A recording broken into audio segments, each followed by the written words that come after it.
The bridge of the USS Enterprise D hummed with its usual efficient calm, a symphony of gentle beeps and the soft thrum of warp engines carrying them through the vast emptiness between stars. Captain Jean-Luc Picard sat in his command chair, reviewing reports from the ongoing diplomatic mission to Epsilon 7, when reality itself fractured.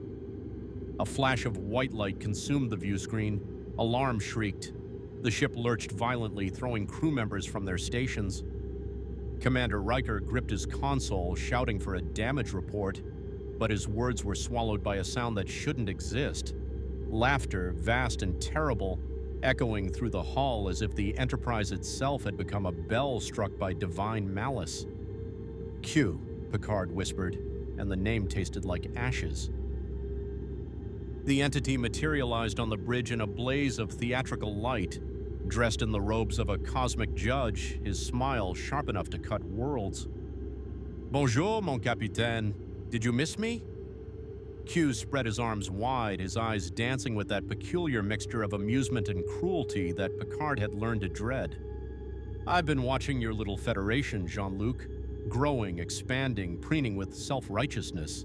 Your precious prime directive, your high-minded principles, your unwavering faith that talk and treaties can solve every problem. What do you want, Q?" Picard rose from his chair, his voice steel-wrapped in silk. Around him, the bridge crew had recovered, hands hovering near weapons they all knew would be useless. "Want? Oh, I don't want anything. I'm here to give." Q snapped his fingers and the view screen shifted. 3 separate images appeared, each showing a different sector of Federation space. Humanity believes it has evolved beyond barbarism, that it's ready to take its place among the enlightened species of the galaxy. But you've never truly been tested, not like this. So I've arranged a little educational experience. The first image showed a massive gray-skinned monstrosity tearing through the streets of a colony on Deneb 4. It moved with terrifying purpose, each movement sending buildings collapsing like children's toys. Phaser fire from colony security washed over it harmlessly, absorbed into flesh that seemed to drink in the energy and grow denser, harder. The second image revealed a being of regal bearing seated upon a throne hastily constructed from the wreckage of Romulan and Klingon vessels. His purple skin reflected the glow of burning ships in orbit. Around him, soldiers of a dozen species knelt in supplication, their eyes vacant with the glaze of the conquered. The third image was somehow worse, a world in the neutral zone where the sky itself had turned red, where geometric patterns of fire carved through the atmosphere. At the center stood a figure of stone and darkness, eyes burning with crimson light, and from those eyes came beams that didn't just destroy but unmade, erasing matter from existence. "Allow me to introduce your new classmates," Q continued, his voice taking on the cadence of a professor lecturing particularly slow students. "Doomsday, a weapon designed for a single purpose: death, adaptation, evolution through destruction. He cannot be killed the same way twice, and every attack only teaches him how to become more perfect at killing you back." Data's fingers flew across his console. "Captain, I am detecting massive energy signatures at all 3 locations. The being on Deneb 4 registers as purely biological, but with cellular density that should be impossible. The seated figure emits theta band radiation consistent with advanced psionic capability. The entity in the neutral zone..." Data paused, his positronic brain struggling with the readings. "Appears to be generating omega particle precursors with each energy discharge. Thanos of Titan," Q gestured to the purple giant. "A mind to rival your own, Jean-Luc, but one unconstrained by sentimental attachment to lesser beings. He's conquered galaxies in his own reality through strategic brilliance and an absolute willingness to do whatever necessary for victory. Right now, he's calculating exactly how long it will take him to subjugate your Federation. I'd say he's already 3 steps ahead of anything you're considering.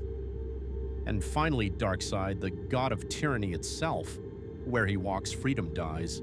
Where his gaze falls, free will crumbles. He seeks something called the anti-life equation, a mathematical proof of the futility of existence. Imagine if he finds it here in your orderly galaxy of logic and reason. Picard felt his command crew looking to him, waiting for the order that would make sense of this insanity. But what order could address 3 existential threats simultaneously deployed across Federation space?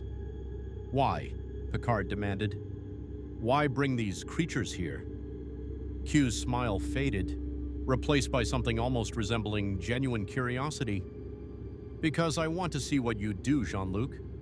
Your Federation has built itself on pretty ideals: the sanctity of life, the rejection of force except in defense, the belief that every being deserves rights and dignity. Beautiful sentiments. He leaned close, his voice dropping to a whisper that carried absolute certainty.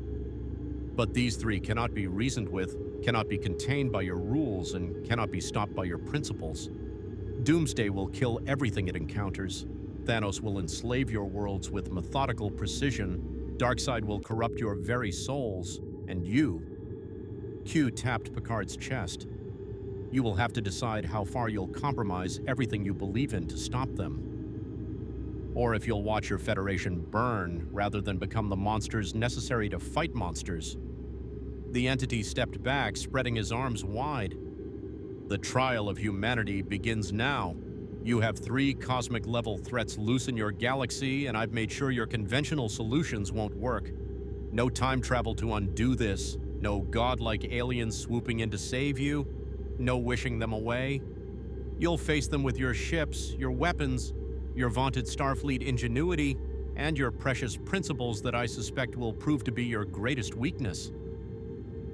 If you want to see more characters enter the Star Trek galaxy, smash that subscribe button and drop the name of a character you'd want to see in the comments below. The Force, or in this case, the Continuum, protects those who support this channel. Get off my bridge, Picard said quietly. Gladly. I'll be watching from my seat in the Continuum. This should be entertaining. Q vanished with a final flash, leaving behind only the blaring alarms and 3 separate distress calls flooding the communications array. Counselor Troi gripped her chair, her empathic senses overwhelmed. Captain, I'm sensing nothing from these beings, no emotions I can read. It's as if they exist outside normal parameters of consciousness, or in the case of the first one, as if there's no consciousness at all, just pure focused rage without thought. Mr. Worf, red alert, all hands to battle stations. Picard settled back into his chair, his mind already racing through scenarios, each one ending in catastrophe. Mr. Data, I need a full analysis of all 3 entities. Capabilities, weaknesses, if they have any, threat assessment. Aye, Captain. However, I must note that the available sensor data suggests we are facing opposition that exceeds our current tactical parameters by several orders of magnitude. Then we'll need to be creative. Picard looked at the 3 images on the screen, 3 nightmares made flesh, each one capable of ending civilizations. Number 1, contact Starfleet Command. We need to coordinate a response across the entire Federation. Notify the Klingon High Council and even the Romulan Senate. They need to know what's coming. Captain, the Klingons will want to fight, Worf said, and there was something in his voice. Not quite hope, but the grim recognition of a warrior who knows he faces his final battle. Against enemies like these, they will see only glory. Then we'll need to channel that enthusiasm strategically. Q has given us 3 simultaneous crises, each one requiring immediate response. Picard stood, moving to stand before the view screen, studying the 3 threats with the analytical mind that had carried him through decades of command. But he's also made a mistake. He's so focused on testing our principles that he's overlooked something crucial. We're not alone. The galaxy is full of civilizations, each with their own strengths. If we coordinate, if we share resources and intelligence, if we can convince them to work together before these threats tear us apart, Riker finished. Precisely. Picard turned to face his crew, seeing the fear in their eyes, but also the determination, the same quality that had carried humanity from caves to starships. Q wants to see if we'll compromise our principles, but our greatest principle has always been that we're stronger together than apart. That will be our strategy. Red alert status across the fleet. Begin evacuation protocols for all worlds in the projected paths of these entities. And someone find me everything we can learn about fighting gods. The Enterprise turned in space, its warp nacelles glowing with building energy. 3 nightmares waited in the darkness, and the Federation's finest ship raced toward the first one, carrying with it the hope that intelligence and unity could somehow overcome the impossible. Captain Picard stood in the center of the bridge, his posture straight, his jaw set. He had faced the Borg and won. He had negotiated with Romulans and survived. He had stared down Q himself more than once. But as the ship jumped to warp and the stars stretched into lines of light, he couldn't shake the feeling that this time, winning might require becoming something the Federation could never come back from. And somewhere in the infinite, Q watched and smiled, waiting to see if humanity would pass this test or fail it spectacularly. The colony on Deneb 4 had been home to 43,000 souls, scientists, engineers, families who had traveled across light years to build something beautiful on the edge of explored space. Now it was a graveyard painted in smoke and fire, and the thing that killed it moved through the ruins with the relentless efficiency of a natural disaster given flesh. Doomsday stood 3 meters tall, its gray hide covered in bone protrusions that jutted from shoulders, elbows, and spine like organic armor grown from countless deaths and resurrections. It had no eyes, only hollow sockets that somehow tracked movement with perfect precision. Its mouth hung open in a perpetual silent roar, revealing teeth designed to tear through starship hull plating. Each footfall cracked pavement, each breath expelled from lungs that had survived hard vacuum and stellar radiation. The Enterprise dropped out of warp at the edge of the system, and immediately the bridge sensors screamed warnings. "Captain, I'm reading massive structural damage across the primary colony site," Data reported, his fingers dancing across tactical displays. "Population readings are minimal, estimate 92% casualties." "Dear God," Riker breathed. "Survivors," Picard demanded, already knowing the answer would hurt. 3,741 life signs scattered across emergency shelters. However, the entity is moving systematically toward each shelter. At its current pace, it will reach the largest concentration of civilians in 14 minutes. Picard watched the view screen as it zoomed in on the creature. It was tearing through a residential section, each sweep of its massive arms reducing prefabricated structures to rubble. But it wasn't mindless destruction. There was pattern to it, purpose. "It's hunting," he said quietly, tracking the survivors. "Captain, sensors indicate the creature's cellular structure is unlike anything in Federation records," Data continued. "Its density is increasing with each energy discharge it absorbs. Earlier phaser strikes from colony defense forces appear to have accelerated its development. I am detecting trace ionization patterns suggesting it has already adapted to Type 2 phaser frequencies." Adapted? Worf looked up from tactical, his warrior's mind immediately understanding the implications. "You mean it learns from attacks?" "Precisely. Each assault appears to trigger evolutionary responses at the cellular level. It cannot be killed the same way twice, and possibly not at all." The bridge fell silent except for the hum of systems and the distant chatter of distress calls. Picard felt the weight of 43,000 dead pressing down on him, and the knowledge that every minute he delayed meant more would join them. "Counselor, any empathic readings?" Troi shook her head, her face pale.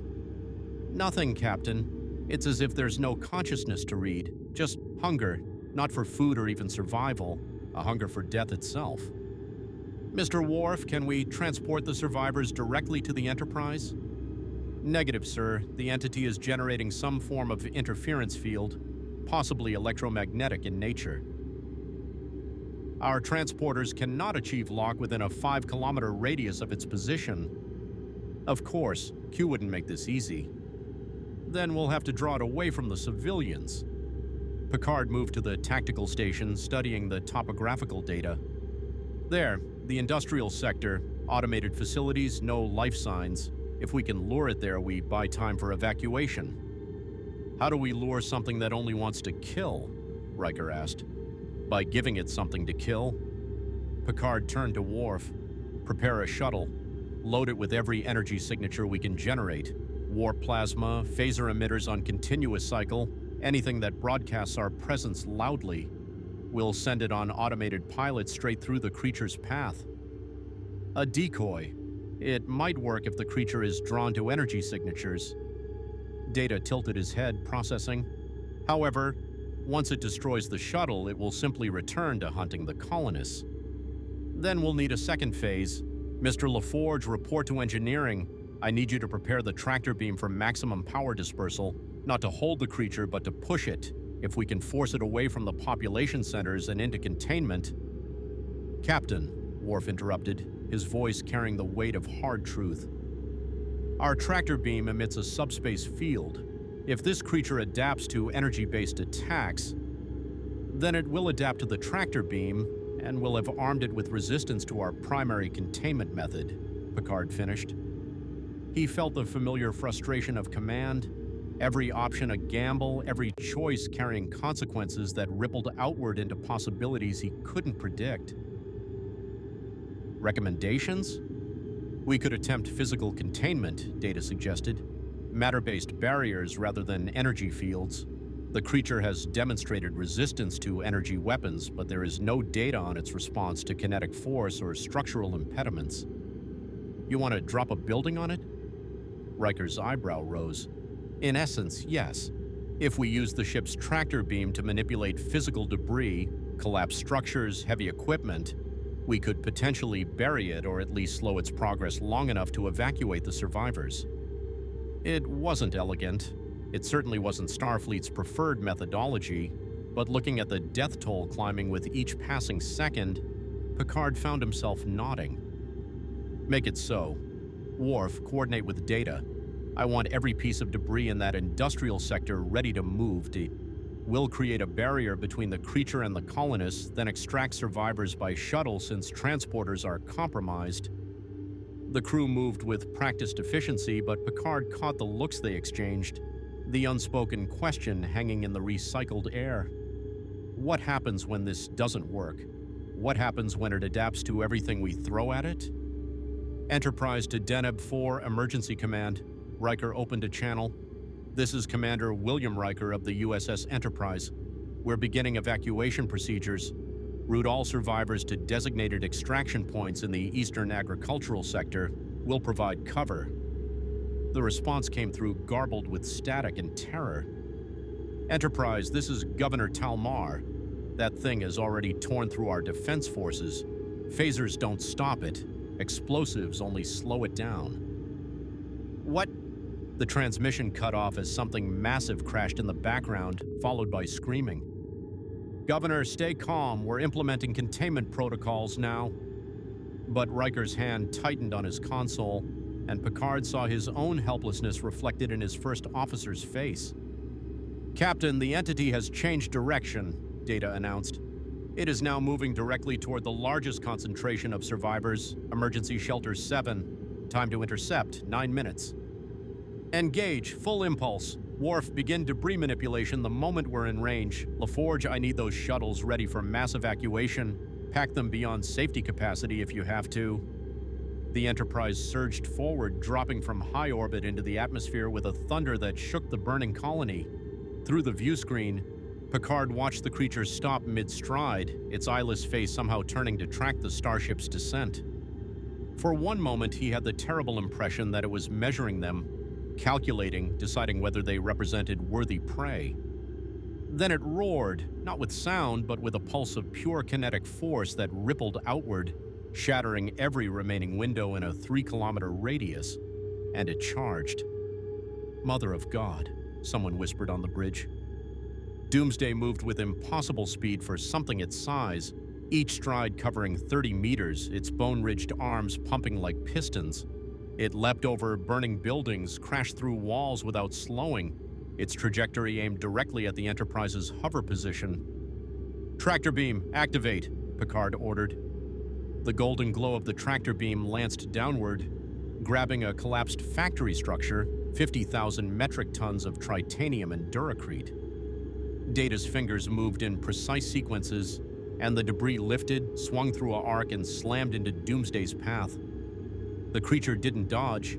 It hit the barrier at full speed, and for one heartbeat, Picard thought they'd actually stopped it. Then Doomsday's fist punched through the debris like paper, and it kept coming. "Adapt tactic," Data said calmly. "Increasing debris, mass." Another building lifted, then another. A cargo transport, 3 storage silos, a water treatment facility, all of it raining down on the creature in an avalanche of matter and mass.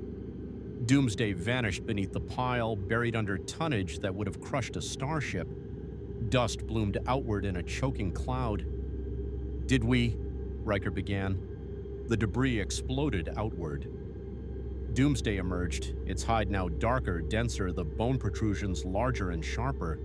It had adapted in real time, its body compensating for the kinetic impact by reinforcing its structure, and it looked directly at the Enterprise with those eyeless sockets. "Evasive maneuvers," Picard shouted. The creature leaped, actually leaped, propelling its massive frame into the air with leg muscles that defied physics. It rose toward the Enterprise like a missile of flesh and fury, clawed hands reaching for the saucer section.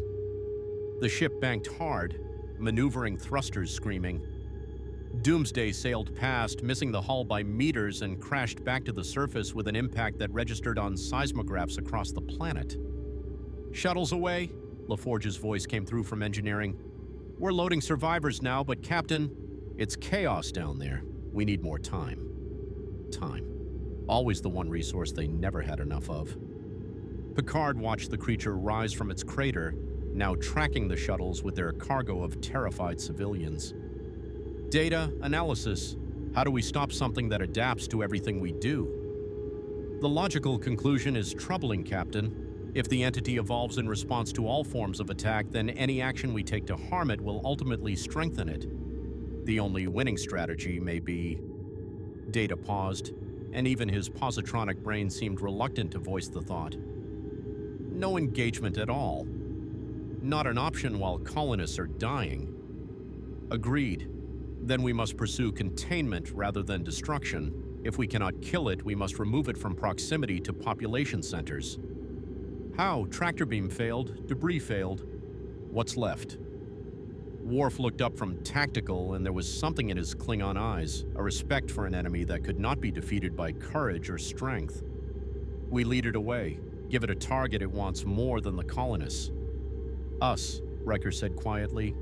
"The Enterprise represents the most significant energy signature on the planet.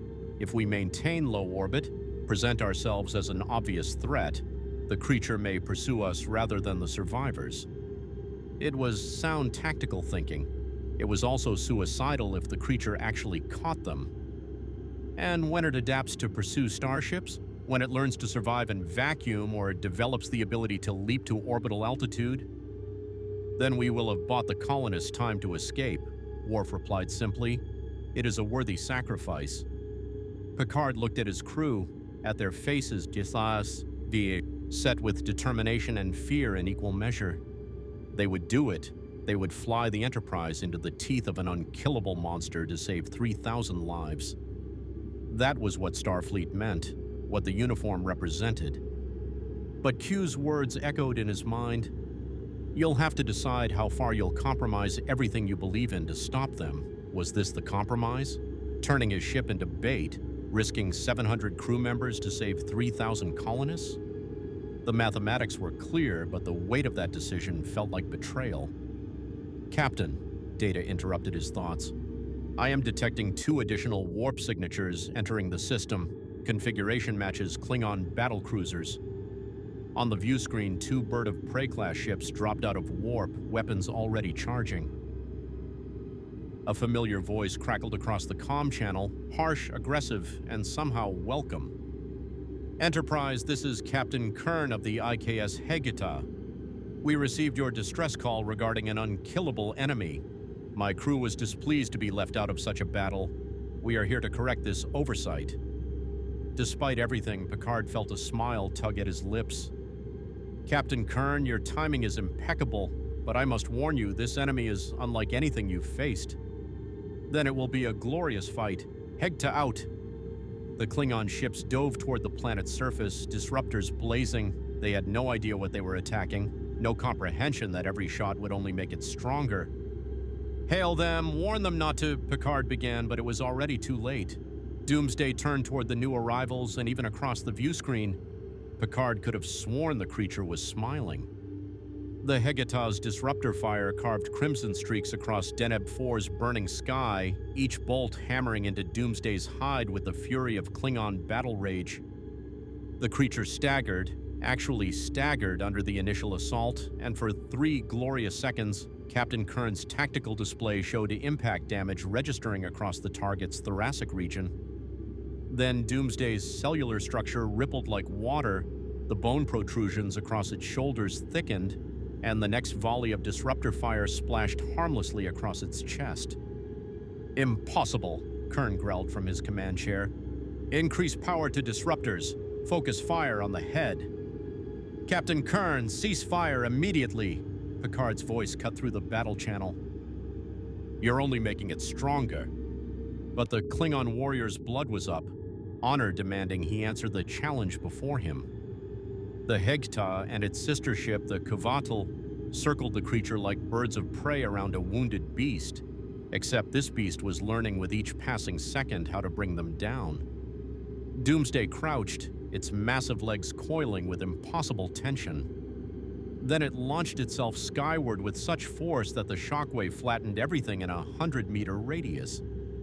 It rose like a missile toward the Kvatil, clawed hands reaching for the ship's wing-mounted disruptor array. "Evasive maneuvers, eh?" the Kvatil's commander screamed, but the Klingon vessel was built for combat, not agility. Doomsday's fingers closed around the ship's starboard wing, and with a shriek of tearing metal, the creature ripped the entire assembly free. The Kvatil spun out of control, trailing plasma and debris. Its crew fought desperately to stabilize, impulse engines firing in bursts that sent the ship skidding sideways through the atmosphere. Doomsday rode the ship down, perched atop the saucer section like some nightmarish gargoyle, pounding its fist through the hull plating with methodical precision. "Transporter room emergency beam out," Picard commanded. "Lock onto Klingon life signs aboard the Kvatil." "We're trying, Captain," came the strained response from Chief O'Brien. "The creature's interference field is spreading. I can only get partial locks, bringing over what I can."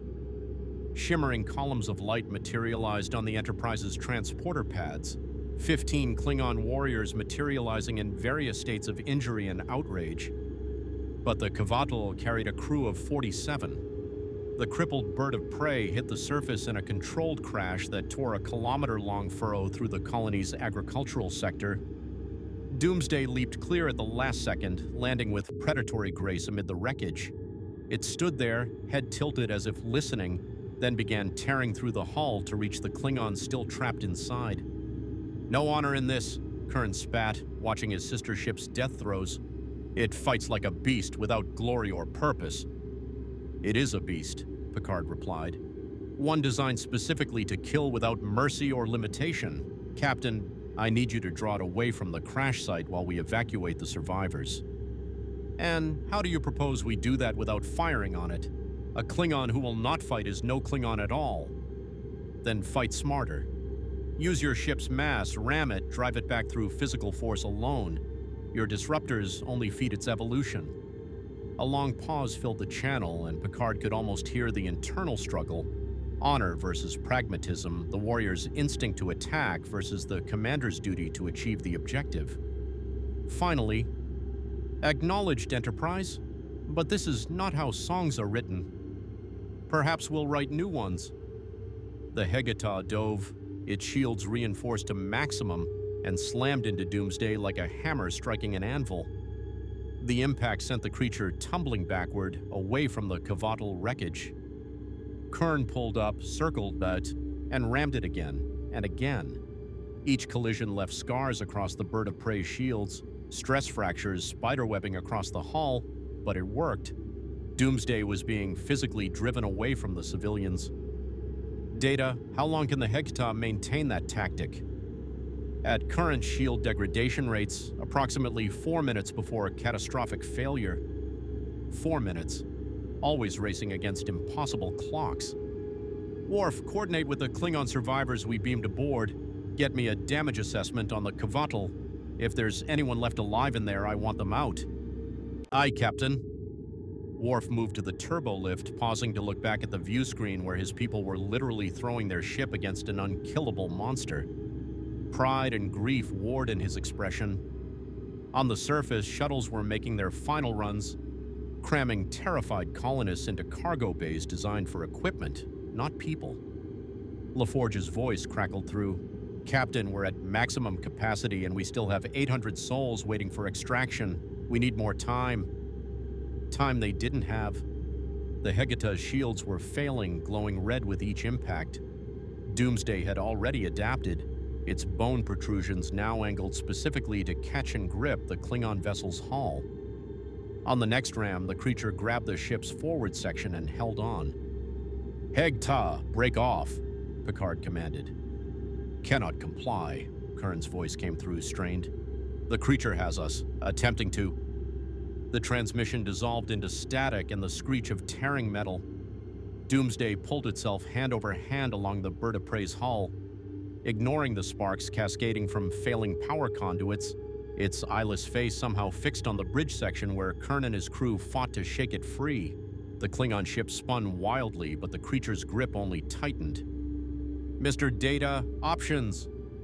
"Limited, Captain. If we fire on the creature, we risk hitting the Hegata.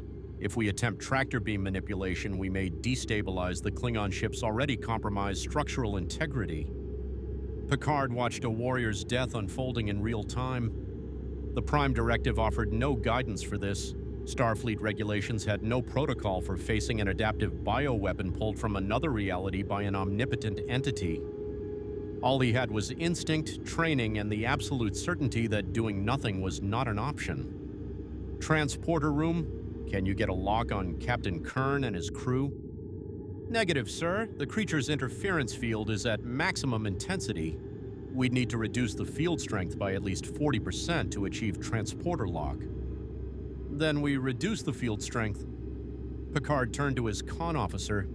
"Ensign, bring us to point-blank range with the Hegata. LaForge, reroute all available power to the deflector dish. We're going to hit that creature with a focused Nadion pulse, not to harm it, but to disrupt its bioelectric field long enough for transport." "Captain, at that range, if the creature leaps toward us," Riker began, "then we'll be in the same position as the Klingons. But we have one advantage. The Enterprise is faster." Picard settled into his command chair, fingers drumming against the armrest in the old familiar rhythm that meant he was committed to a dangerous course. "Engage." The Enterprise dropped like a stone, atmospheric friction turning the viewscreen into a wall of fire. They burst through the cloud layer at full impulse, screaming toward the wrestling match between starship and monster. On the viewscreen, Picard could see individual Klingon warriors through the Hegata's shattered bridge windows, fighting with botleths and disruptors at point-blank range as Doomsday tore through bulkheads like tissue paper. "In range," Data announced. "Deflector dish charged." "Fire." A lance of coherent Nadion particles erupted from the Enterprise's primary deflector, washing over Doomsday in a cascade of disrupting energy. The creature's bioelectric field flickered, wavered, dropped to 37%. "Now, Chief, get them out!" O'Brien's hands flew across the transporter controls, pushing the system beyond rated specifications. 23 columns of light materialized on the Enterprise, Klingon warriors still swinging weapons at enemies who were no longer there, their momentum carrying them stumbling across the transporter pad. But Captain Kern wasn't among them. "Chief, where's Kern?" He refused transport, sir. Manually disabled his comm badge, said something about final honor." On the view screen, the Hegata's remaining crew had evacuated. Only Kern remained on the bridge, and he was routing all power, life support, structural integrity, everything, into a single system. The warp core. "He's going to self-destruct," Riker breathed. "He's going to take the creature with him." "Distance," Picard ordered. "Get us clear." The Enterprise pulled up hard, engines straining. The Hegta began to glow from within, its warp core building toward catastrophic overload. Kern stood at his command post, hand poised over the final command sequence, and for just a moment his eyes found the Enterprise through the view screen. He did not salute. He did not call out a final message. He simply triggered the destruct sequence and faced his death with the stoic acceptance of a warrior who had found his proper ending. The Hegta exploded with the force of a small sun, a sphere of annihilating matter-antimatter reaction that vaporized everything within a 3-kilometer radius. The shockwave caught the Enterprise's shields, sending the ship tumbling through the sky like a leaf in a hurricane. Alarms shrieked, consoles exploded in showers of sparks, and crew members grabbed for anything solid.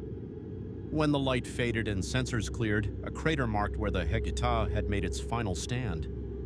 Molten rock glowed at the edges, slowly cooling in the planet's atmosphere, and in the center of that crater, something moved. "No," Troy whispered. "It can't be." But it was. Doomsday emerged from the nuclear fire. Msheed, its hide now blackened and smoking, covered in a network of cooling cracks that glowed red with residual heat.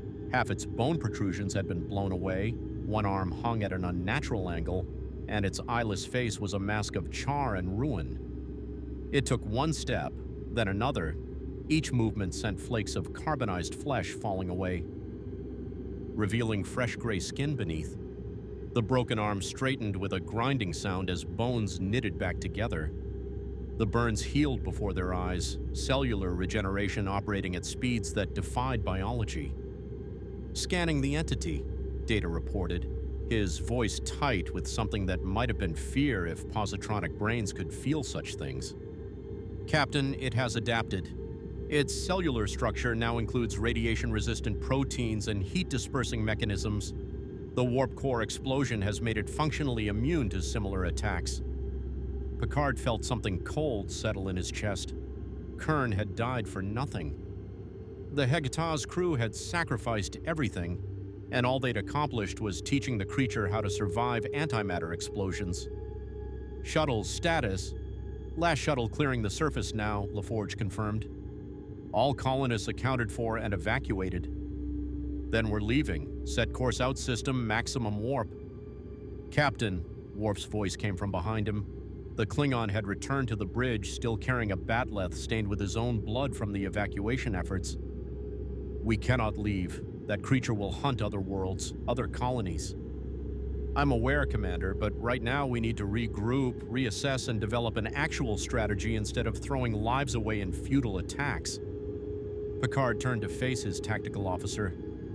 "Captain Kern died bravely, but bravery without strategy is just suicide, and suicide without purpose is waste." The words were harsh, necessary, and from the look in Worf's eyes, deeply painful.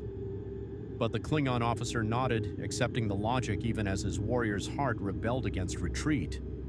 The Enterprise climbed toward orbit, leaving Deneb 4 and its new resident behind.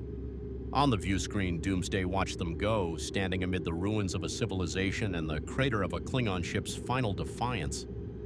"Captain, incoming transmission from Starfleet Command," the communications officer announced.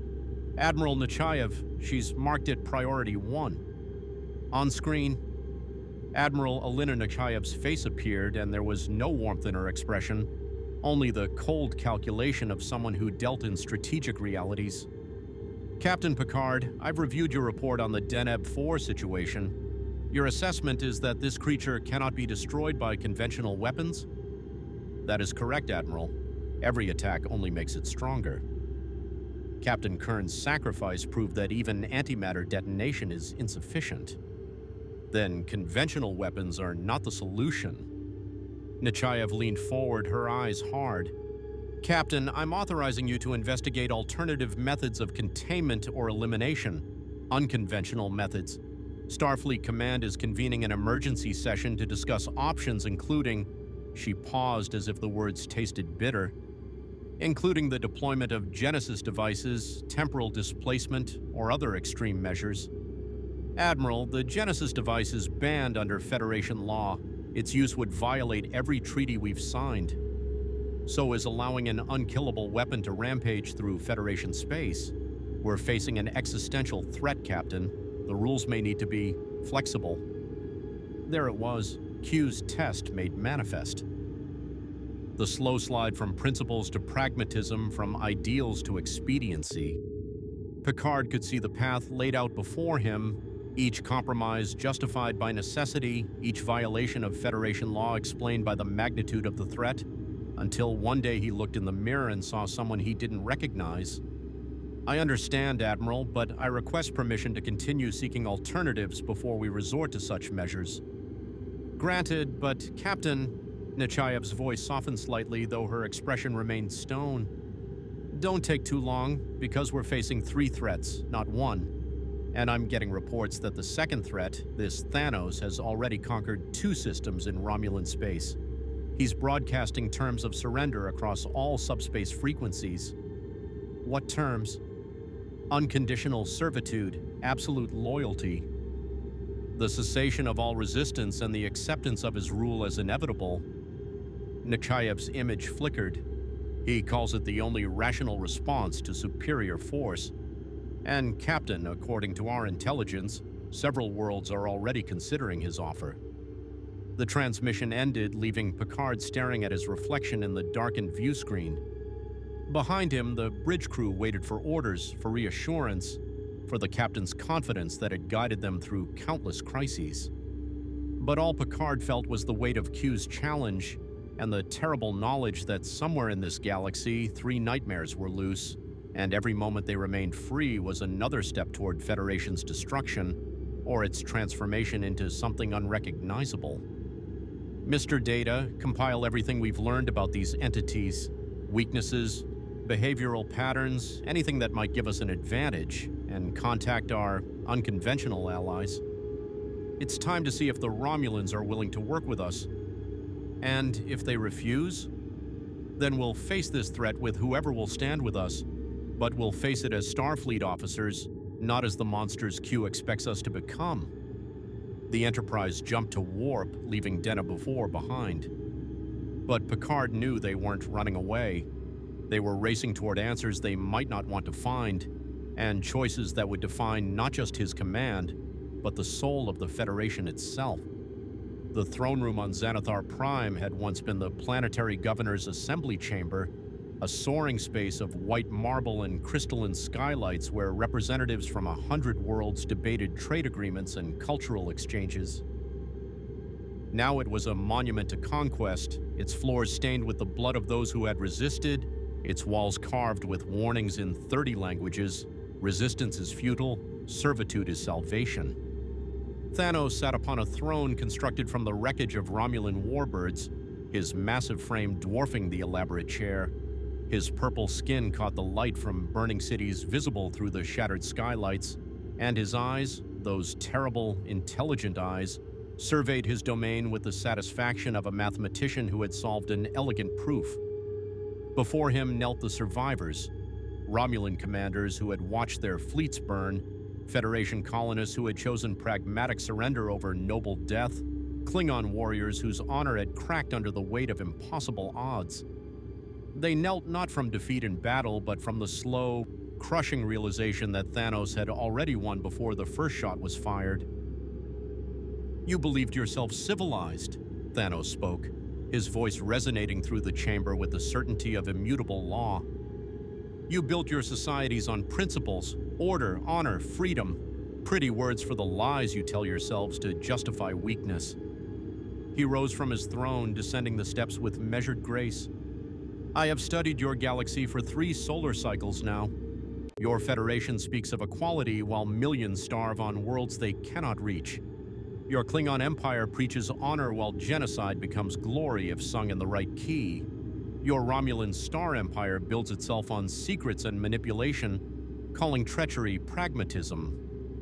A Romulan senator, one of the survivors of the conquest, dared to lift her head.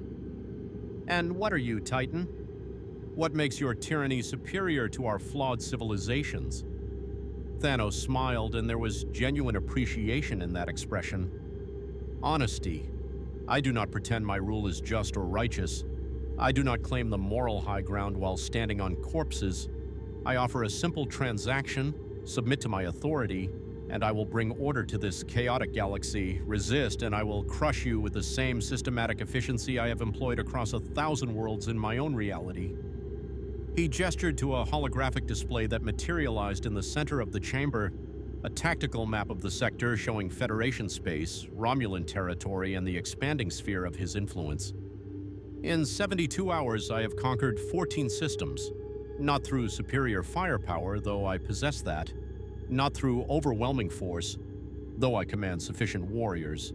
I conquered through inevitable logic." His finger traced paths across the map. Each world I approached received the same message: surrender and retain autonomy under my governance, or resist and be annihilated. 93% chose survival.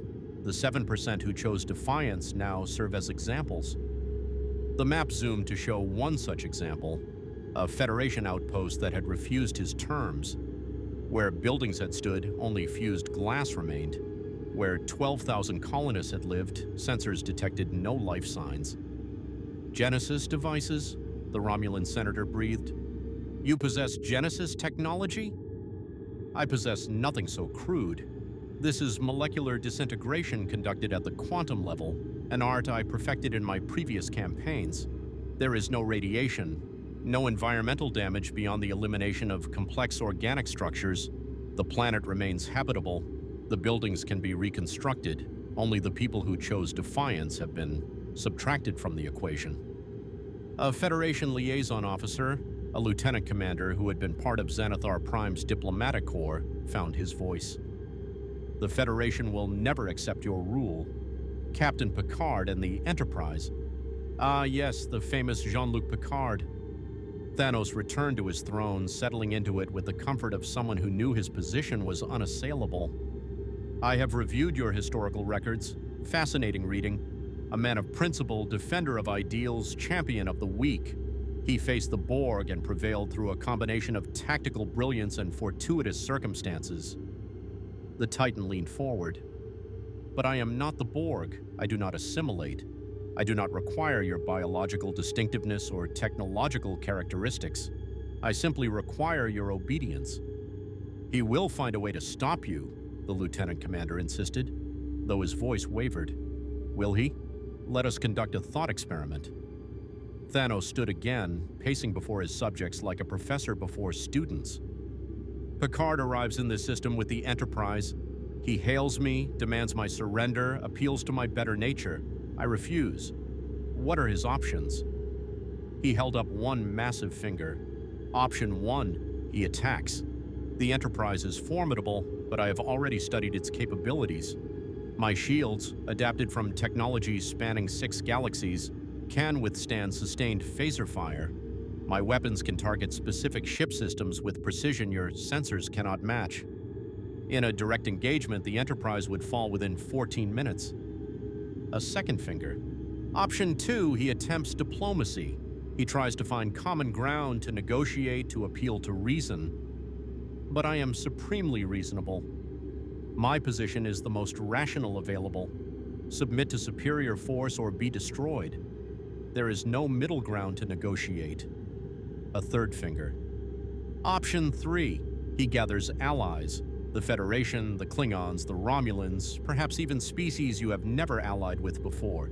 You pool your resources, your fleets, your greatest tactical minds. Thanos smiled, and it was the smile of a chess master who has seen the endgame 20 moves ahead. "And I welcome this. Please gather your forces. Mass them in a single location. It will make the demonstration of my power so much more efficient." "You're insane," the Romulan senator said quietly.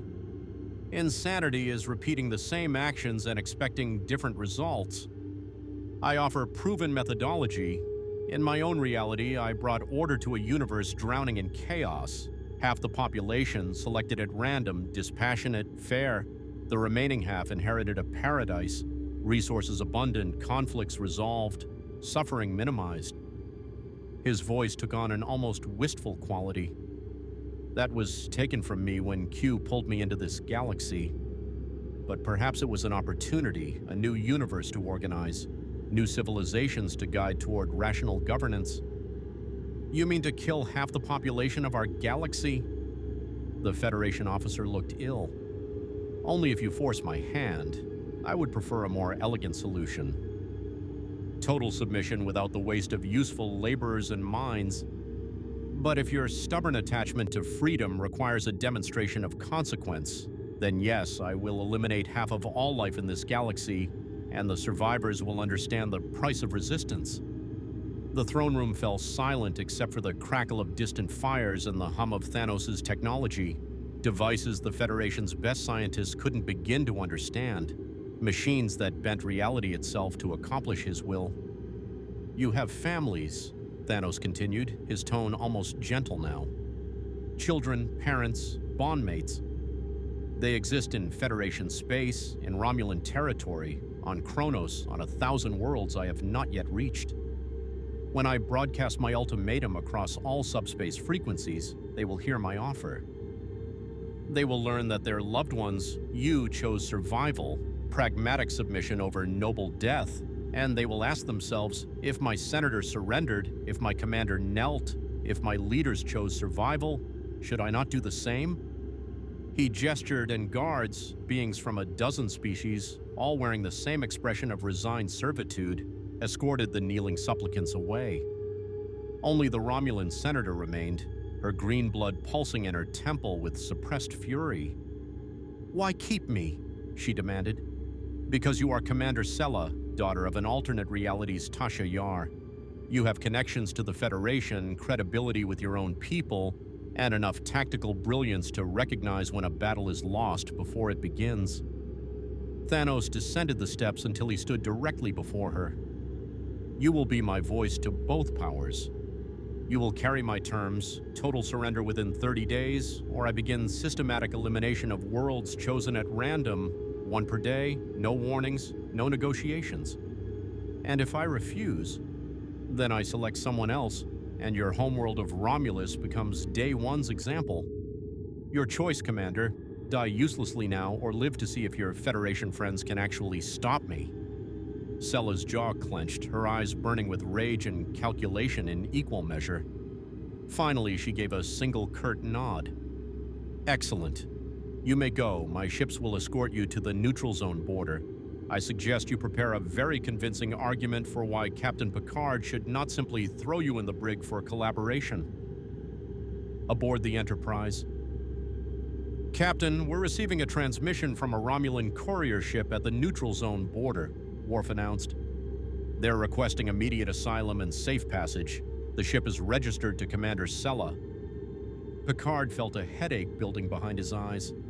Sella, a ghost from multiple futures, a reminder of timelines that might have been, and one of Romulus's most skilled operatives. What does she want? To deliver a message from Thanos, her words, 30 days until the dying begins. He wanted you to know the clock is already ticking. The bridge crew exchanged glances. Dr. Crusher, who had come to the bridge to deliver medical reports on the Klingon survivors, moved to stand beside Picard's chair. "Jean-Luc, you can't seriously be considering giving her asylum. I'm considering learning what Thanos wants us to know. That creature on Deneb 4 acts on instinct. This Thanos operates with strategic precision. If he's sending an emissary, it's because he's confident enough in his position to engage in psychological warfare." Picard stood, tugging his uniform straight in the unconscious gesture that preceded difficult decisions. "Grant her asylum, bring her aboard under heavy guard. And Worf, if she makes any hostile move, shoot first and sort out diplomatic incidents later." "Understood, Captain. It will be my pleasure." An hour later, Commander Sella materialized in the Enterprise's main briefing room, flanked by 4 security officers with phasers set to maximum stun. She looked exactly as Picard remembered from their previous encounters, sharp features, calculating eyes, and the bearing of someone who had never met a situation she couldn't manipulate to her advantage. Except now, beneath the confidence, Picard detected something new. Fear. "Captain Picard, how nostalgic. Last time we met, you were disrupting my carefully laid plans in the Crocton segment. How are the Klingons, by the way? Still singing songs about honor while ignoring the reality of power politics?" Commander Sella, you're here under asylum protocols, which means you have exactly one chance to explain why I shouldn't hand you back to the Romulans as a collaborator. Picard remained standing, deliberately positioning himself across the table from her, not sitting, not relaxing, maintaining the dynamic of interrogator and subject. Riker, Data, and Troy filled the other chairs, forming a wall of Starfleet officers between Sella and any escape route. Worf stood at the door, hand resting on his phaser, his expression promising violence at the first wrong move. Sella smiled, but it didn't reach her eyes. Collaborator. Is that what you think? How delightfully naive. She leaned back in her chair with exaggerated casualness. I watched Thanos conquer 14 systems in 3 days, Captain. I saw Romulan warbirds reduced to scrap by weapons that make our disruptors look like children's toys. I witnessed him negotiate the surrender of Admiral Tomalak, who has outmaneuvered the Federation for 20 years in less than 10 minutes. The false confidence cracked. And then I listened as he explained, in perfect detail, exactly how he would kill every living being on Romulus if I didn't serve as his messenger, not threats, not bluster. Mathematical certainty delivered in the tone of someone discussing the weather. What does he want? Picard asked quietly. Total surrender of the Federation, the Klingon Empire, and the Romulan Star Empire within 30 days. Unconditional submission to his authority. In exchange, he promises orderly governance, minimal disruption to daily life, and the preservation of your basic social structures under his oversight. And if we refuse? Then starting on day 31, he will eliminate one populated world per day, selected at random from all 3 powers until resistance ceases. No warnings, no negotiations, no mercy. Sella pulled a data chip from her uniform and slid it across the table. His words, not mine. I have governed a universe. I have balanced cosmic equations. Managing your petty empires will be trivial by comparison. Save yourselves the suffering and accept the inevitable. Data reached for the chip, inserting it into the briefing room's terminal. Holographic star charts bloomed into existence, showing Thanos' current territory, a sphere of control expanding from Xanathar Prime, already encompassing 17 systems. Population totals scrolled beneath each conquered world, billions, all now living under the Titan's rule. How many dead? Troy asked softly. In the initial conquests, approximately 40,000, the defenders who chose to fight. Everyone else is alive, unharmed, and according to Thanos' own propaganda broadcasts, living in what he calls rational order. Sella's voice carried bitter irony.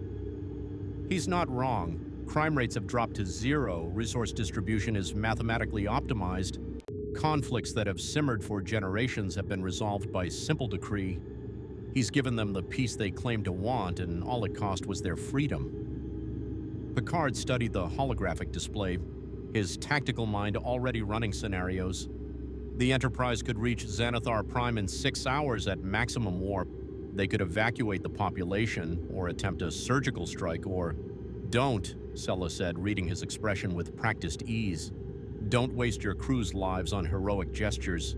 Thanos knows you'll come. He's counting on it. He wants you to attack, to bring your allies, to mass your forces for one glorious last stand.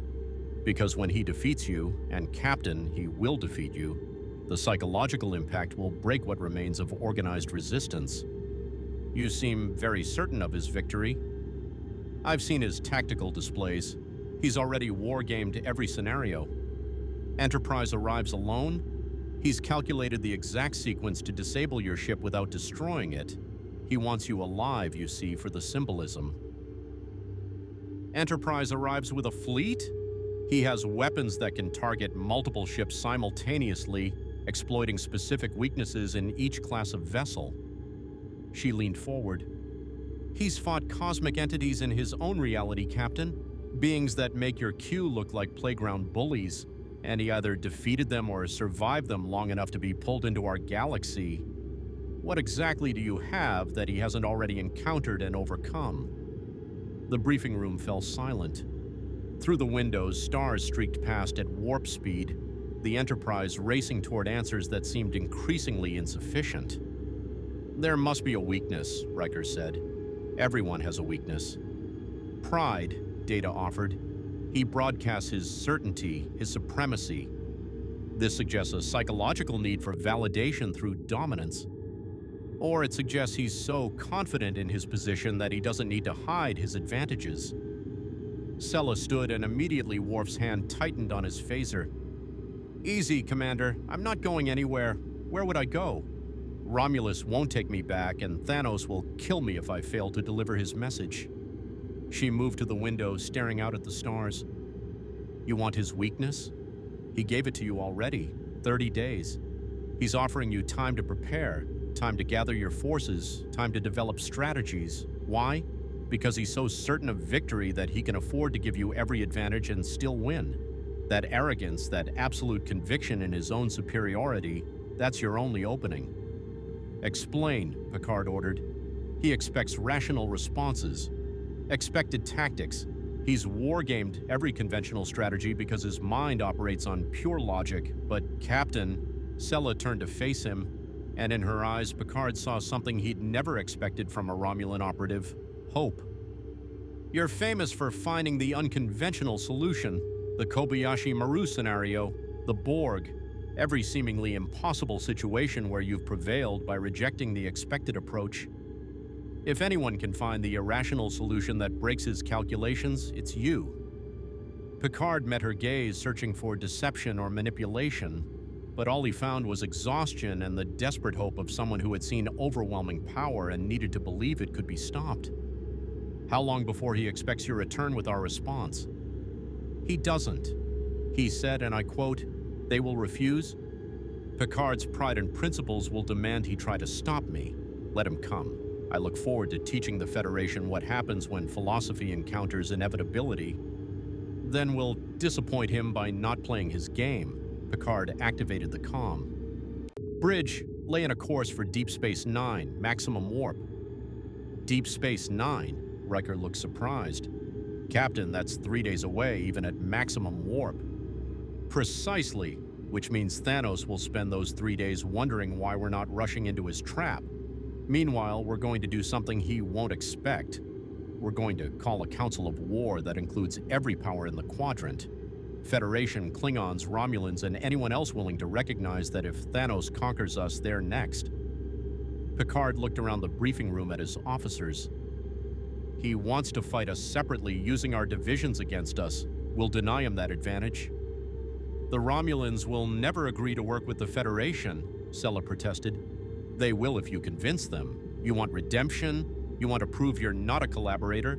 Then go back to Romulus and make them understand that their survival depends on alliance, not isolation." "They'll arrest me the moment I arrive?" "Not if you're carrying a message from Captain Picard requesting emergency talks under the Algeron Treaty protocols. It's not much protection, but it might buy you enough time to make your case." Picard moved to stand before her. "I'm giving you the chance to be the hero of your own story, Commander. Don't waste it." Sella studied him for a long moment, calculation and vulnerability warring in her expression. Finally, she nodded. "I'll do it. But Captain, when this is over and if we somehow survive, we're going to have a long conversation about your definition of heroism." "If we survive, I'll buy the drinks." An hour later, Picard stood on the bridge watching Sella's courier ship jump to warp toward Romulan space. Beside him, Dr. Crusher crossed her arms, her expression troubled. "Do you trust her?" "Not even slightly. But I trust her survival instinct, and right now survival means stopping Thanos. That's enough." "And what about the other threat?" "Doomsday is still on Deneb 4, and according to last reports, it's moved to the next nearest colony world. We're racing away from both threats. We can't stop Doomsday with force, we proved that. And we can't stop Thanos by rushing into his prepared battlefield. So instead, we're going to do what Starfleet has always done best." Picard turned to face her and, despite everything, managed a small smile. "We're going to talk, negotiate, build consensus, and maybe, just maybe, find the irrational solution that saves us all." "And the third threat? This Darkseid?" "One nightmare at a time, Doctor. One nightmare at a time." The Enterprise streaked through space, racing toward Deep Space Nine and a summit that would either forge the greatest alliance the Alpha Quadrant had ever seen, or collapse into the political infighting that would doom them all. Behind them, on conquered Xanathar Prime, Thanos sat upon his throne of wreckage and smiled. The game was proceeding exactly as calculated, and soon, very soon, Captain Picard would learn that some games could not be won, only survived. Deep Space Nine hung in the darkness like a spinning flower of metal and composite, its docking pylons extended toward the wormhole that bridged the Alpha and Gamma quadrants. Commander Benjamin Sisko stood in ops watching the Enterprise drop out of warp with the practiced grace of Starfleet's finest, and felt the weight of history settling on his shoulders. Captain Picard is requesting permission to dock at Upper Pylon 2, Major Kira announced from her station. Granted, and inform him that our guests have already arrived, all of them. Sisko's voice carried an edge of exhaustion. The past 18 hours had been a diplomatic nightmare. Klingon battlecruisers sharing space with Romulan warbirds, Federation admirals arguing with Cardassian observers, all while reports flooded in of systems falling to Thanos' inexorable advance. All of them. Chief O'Brien looked up from his engineering console. Even the Borg, the ops center, fell silent. Outside the windows, a small Borg cube held position at the edge of sensor range, close enough to participate, distant enough to avoid triggering every defensive system on the station.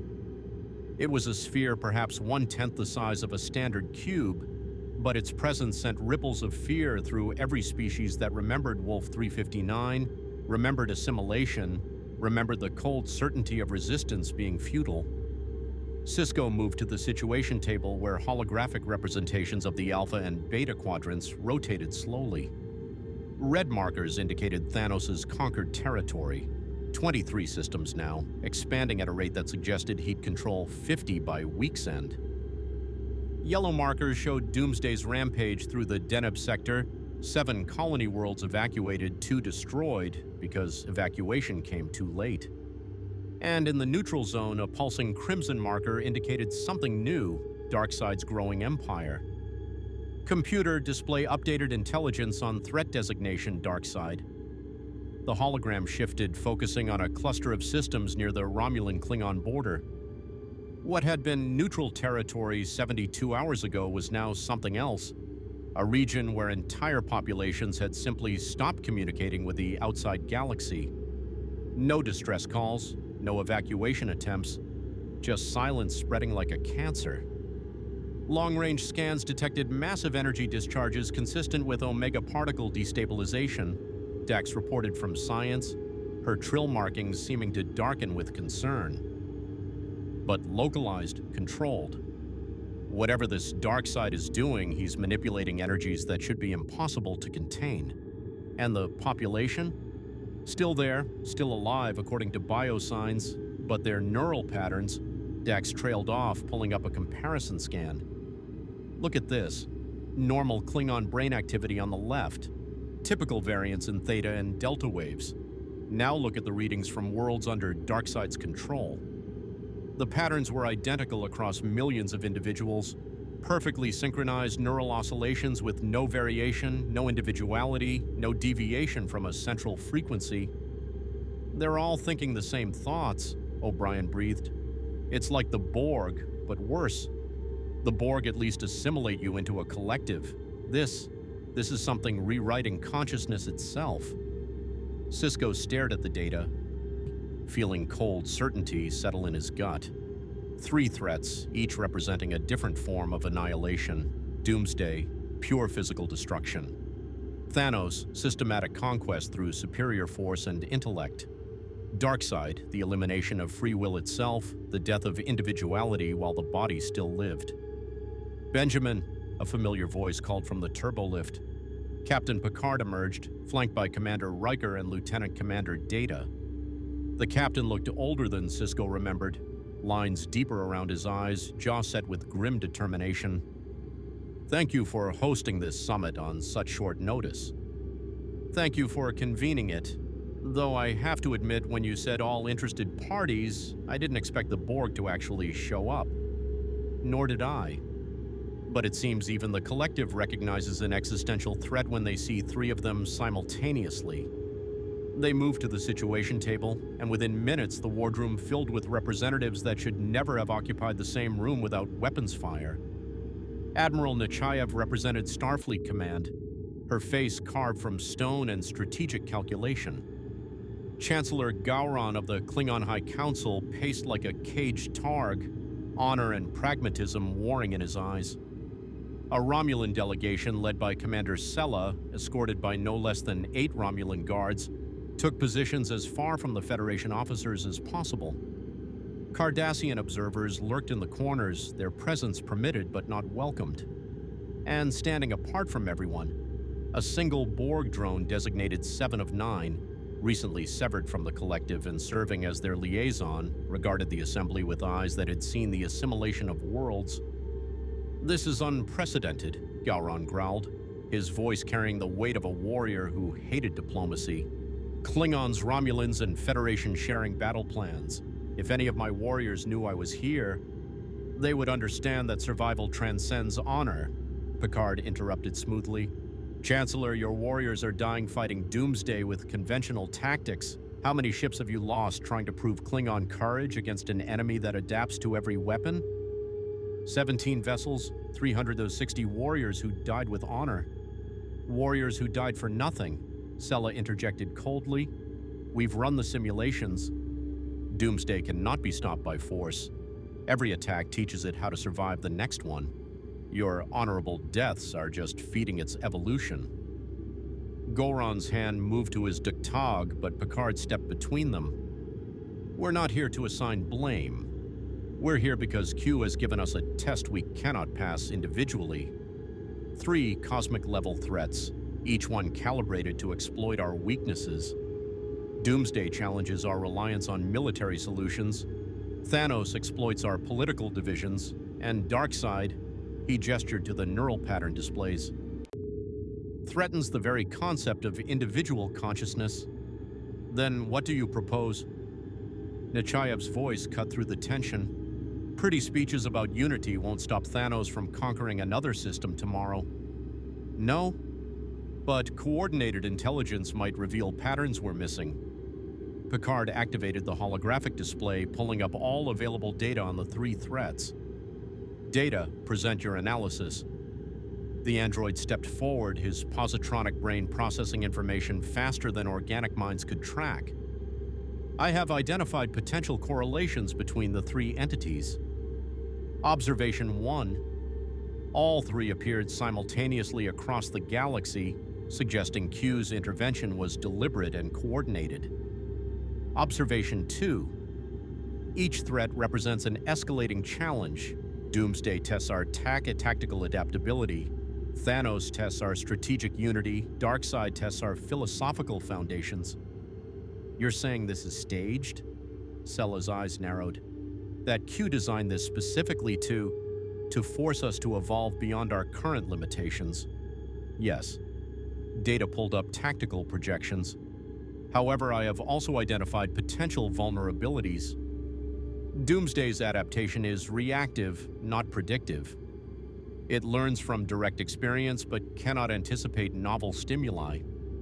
Thanos operates on logical certainty, which means he may be vulnerable to deliberately irrational tactics. And Darkseid's control appears to function through sustained exposure. The neural patterns take approximately 72 hours to fully synchronize. Meaning we have a window to extract populations before they're fully converted," Sisko said. "Precisely, but the window is narrow and closing. Darkseid's influence is expanding at a rate of 1 system per day." 7 of 9 spoke for the first time, her voice carrying the flat effect of someone who existed between individuality and collective consciousness. "The Borg have encountered similar entities, beings of sufficient power to resist assimilation. We have designated such beings species apex, threats to the collective's survival." She moved to the display, her Borg implants interfacing directly with the station's systems. "Analysis. Doomsday represents species Apex Category 1, pure physical threat. Adaptation. The collective would not engage directly. We would deploy autonomous weapons until the entity's adaptation parameters were fully mapped, then neutralized through novel attack vectors it has no prior experience with. You'd sacrifice drones to gather intelligence, Gowron spat. Cowards. We would sacrifice what is necessary to preserve the collective. Sentimentality is irrelevant. Efficiency is paramount. Seven's eyes fixed on the Klingon Chancellor. Your warriors die gloriously but achieve nothing. Borg drones die systematically and generate actionable intelligence. Which approach better serves survival? Gowron's growl filled the wardroom, but he didn't argue. The truth was too obvious to deny. And Thanos? Picard asked. How would the Borg approach him? Species Apex Category 2, superior tactical intelligence combined with technological advantage. Standard Borg response would be full-scale cube deployment, overwhelming force, assimilation of technology and tactical knowledge. Seven paused, and something almost resembling uncertainty crossed her features. However, this entity has resisted assimilation attempts. 3 drones were dispatched to Xanathar Prime for reconnaissance. They were intercepted, disabled, and returned with modifications to their programming that severed them from the collective. He hacked the Borg, O'Brien said, stunned. He reprogrammed drones. Affirmative. The entity designated Thanos possesses understanding of cybernetic systems that exceeds current collective knowledge. Direct engagement would likely result in counter-assimilation, the corruption of Borg technology by superior programming. A chill ran through the assembly. If Thanos could turn the Borg against themselves, what chance did anyone else have? And Darkseid? Nechayev asked quietly. Seven's response was immediate and absolute. Species Apex Category 3, incomprehensible threat. The collective has designated Darkseid's neural control technique as anti-assimilation, where the Borg bring order through unity of purpose. This entity brings order through elimination of individual consciousness. Analysis suggests that prolonged exposure to Darkseid's influence would compromise the collective itself. Recommendation: avoid all contact, quarantine affected systems, allow conventional forces to engage while collective maintains distance. You're afraid of him, Riker said, and it wasn't an accusation, just an observation that made the situation's gravity impossible to ignore. The Borg do not experience fear, however, we recognize existential risk. Darkseid represents risk beyond acceptable parameters. Picard studied the holographic displays, his mind racing through scenarios and discarding them as insufficient. 3 threats, each one unprecedented, each one pushing different factions to their breaking point. The Klingons wanted to die fighting Doomsday, but were learning that courage without strategy was waste. The Romulans saw Thanos' logical conquest as almost admirable, a reflection of their own belief in cunning over force. And Darkseid's elimination of free will terrified everyone equally because it rendered all other conflicts meaningless.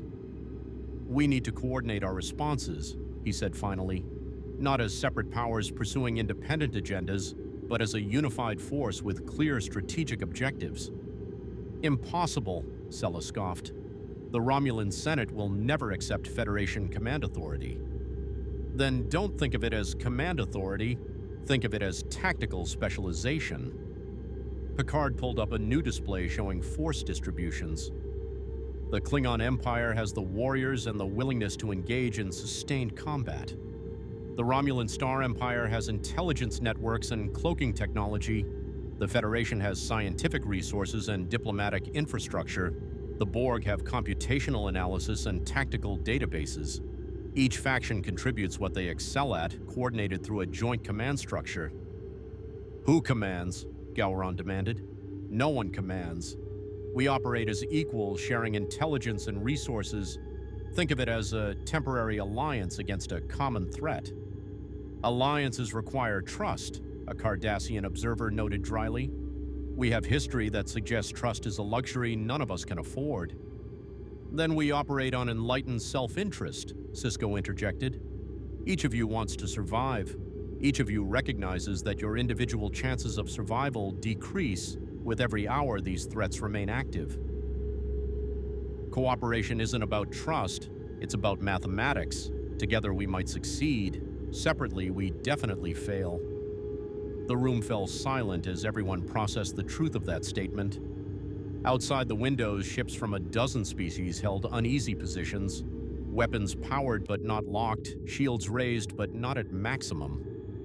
It was the physical manifestation of the galaxy's dilemma, prepared for conflict, hoping for cooperation, uncertain which impulse would ultimately prevail. "Very well," Gowron said finally. "The Klingon Empire will participate in this alliance, but if we are betrayed, you'll have bigger problems than betrayal," Nechayev cut him off. "We all will. Captain Picard, you have Starfleet's authorization to coordinate this effort. Don't make me regret this decision." "I'll do my best, Admiral." Picard turned to the assembly. "We'll divide our response into 3 coordinated operations. Operation Containment will focus on Doomsday, not destroying it, but limiting its movement and preventing it from reaching populated worlds. Operation Checkmate will develop unconventional strategies against Thanos, exploiting his reliance on logical prediction, and Operation Liberation will focus on extracting populations from Darkseid's influence before the neural conversion becomes permanent." "And who leads each operation?" Sella asked. "Commander Sisko will coordinate Operation Liberation from Deep Space Nine. His experience with the Dominion War makes him ideal for evacuation under hostile conditions. Chancellor Gowron will lead Operation Containment, Klingon warriors providing the frontline defense while Federation science vessels analyze Doomsday's adaptation patterns. And I will lead Operation Checkmate because apparently I have a reputation for irrational solutions." "That leaves the Borg," 7 of 9 noted. "You'll serve as tactical consultants across all 3 operations. Your computational resources and database access will help us predict enemy movements and develop counter-strategies. Consider it borrowed assimilation. We take your knowledge without sacrificing our individuality." 7 tilted her head, processing. "Acceptable. However, the collective requires reciprocity. Intelligence gathered during these operations will be shared with the Borg. This is non-negotiable." "Agreed," Picard said, knowing he was making a deal with implications that would haunt them later, but later required surviving now. The summit continued for 6 more hours, hammering out logistics, establishing communication protocols, assigning resources. Ships were redistributed, supply lines coordinated, intelligence networks integrated. It was messy, contentious, and frequently devolved into shouting matches that Sisko had to physically break up. But by the time the representatives returned to their ships, something unprecedented had been achieved. The Alpha and Beta Quadrants had formed their first truly unified response to an existential threat. Picard stood at the wardroom window watching the Armada assemble, Federation starships flying in formation with Klingon battlecruisers, Romulan warbirds sharing tactical data with Cardassian patrol ships, and at the edge of it all, the Borg cube holding its position like a silent promise of efficiency without mercy. "Think it'll work?" Riker asked, joining him at the window. "It has to, because the alternative is watching Q's test destroy everything we've built." Picard pulled up a personal log on his PIDD, making notes he knew might be the last strategic assessments he ever recorded. "But Will, remember this moment. Remember that when faced with impossible odds, species that have fought each other for centuries found a way to cooperate. That's not weakness, that's evolution. And if we fail, then at least we'll fail together, proving that Q's cynicism about sentient life was wrong. That has to count for something." The Enterprise undocked from Deep Space Nine, joining the Armada streaming toward their respective objectives. Behind them, mice. 3 nightmares waited in the darkness. Ahead lay battles that would define the future of the galaxy, or end it entirely. And somewhere in the infinite, Q watched the pieces move across his cosmic game board and smiled. The real test was just beginning. The briefing room aboard the Enterprise felt smaller than usual, crowded with personnel who shouldn't exist in the same space without security protocols. Starfleet officers, a Romulan intelligence operative, a Klingon tactical specialist, and a holographic projection of 7 of 9 transmitted from the Borg cube.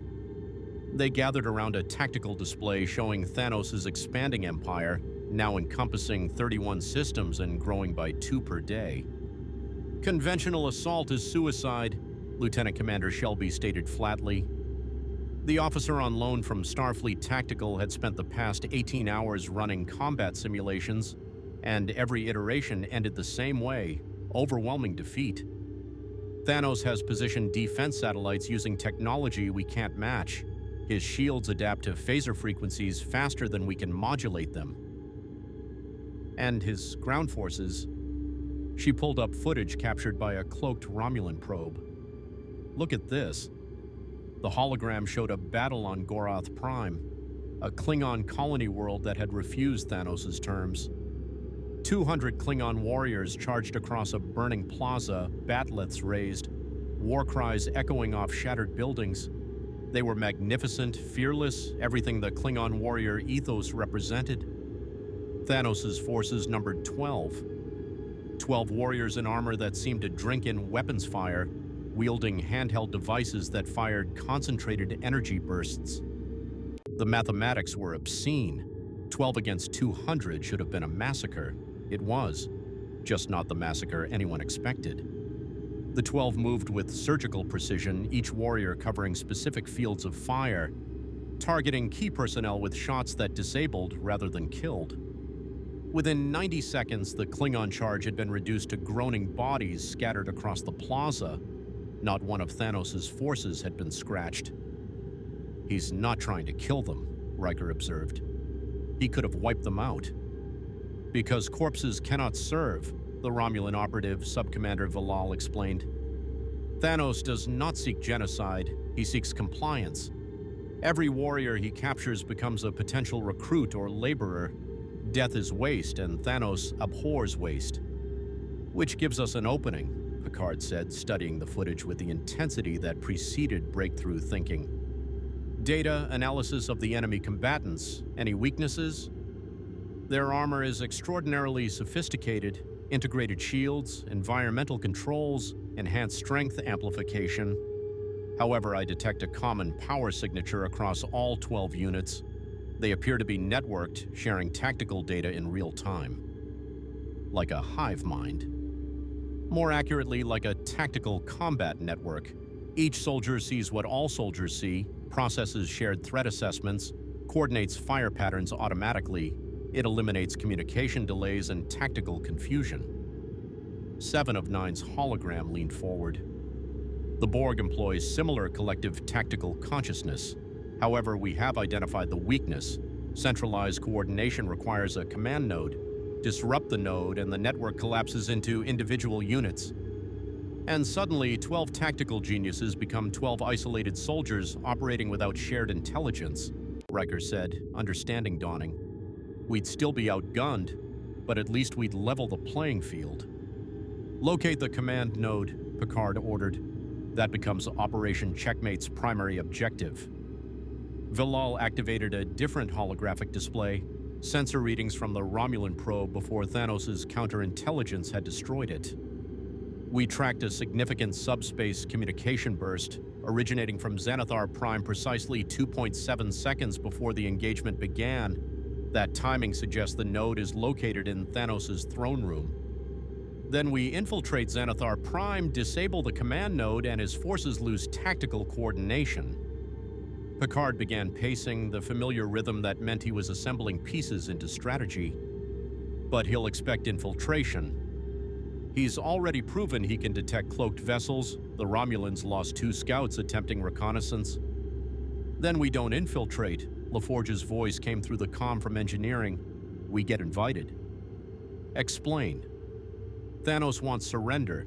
He's broadcasting terms across all channels, practically begging for diplomatic contact. What if we give it to him? Send a delegation claiming we're considering his terms, requesting clarification on governance structures, all the bureaucratic song and dance Starfleet loves.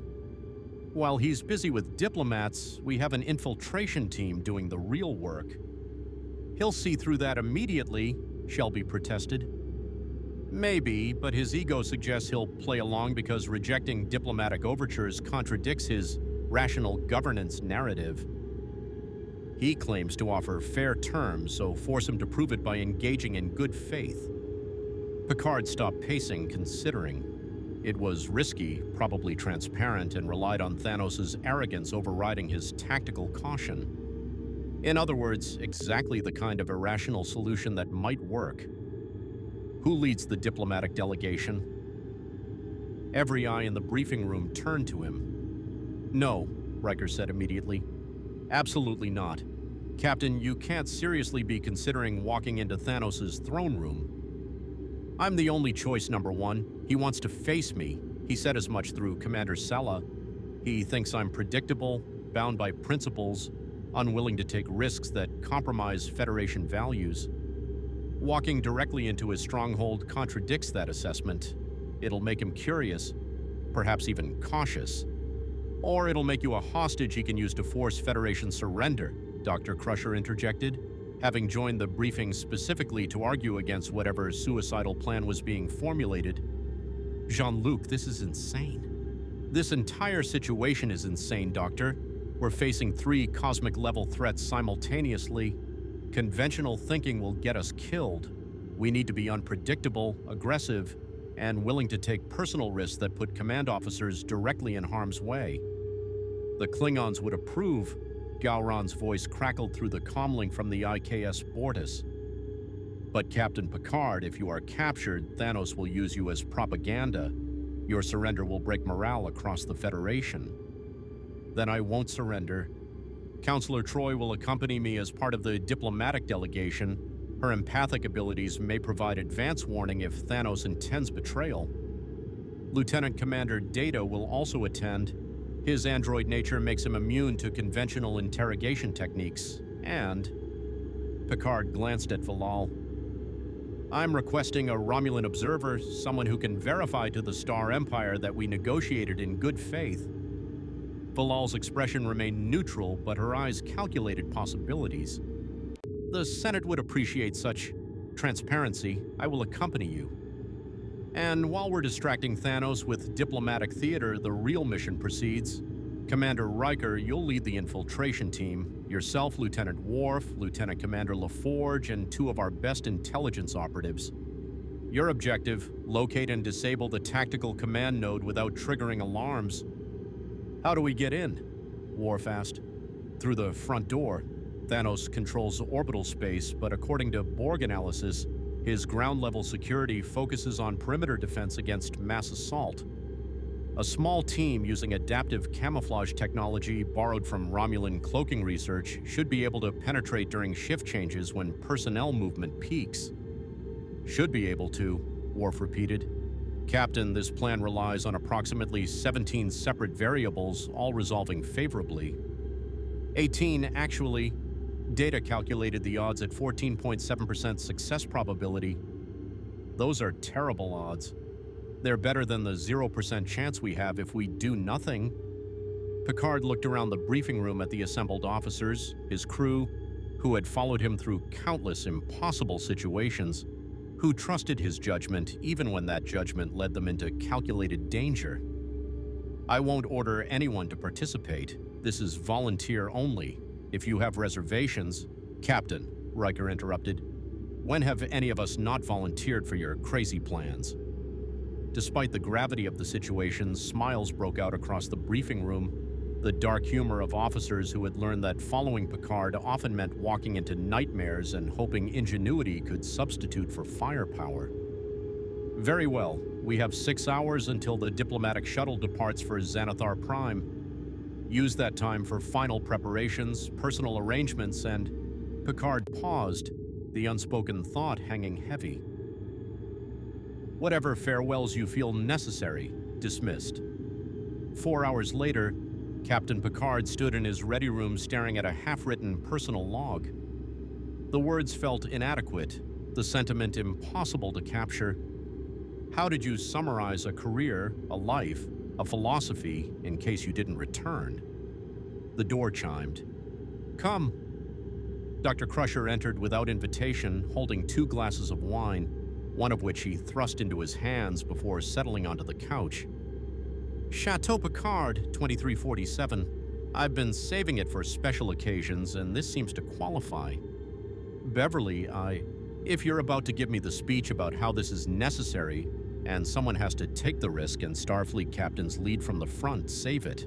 I've heard it. I've argued against it. I've lost those arguments. She took a long sip of wine. So instead, I'm going to sit here with you for the next hour and not talk about Thanos or tactical command nodes or the fact that you're walking into probable death.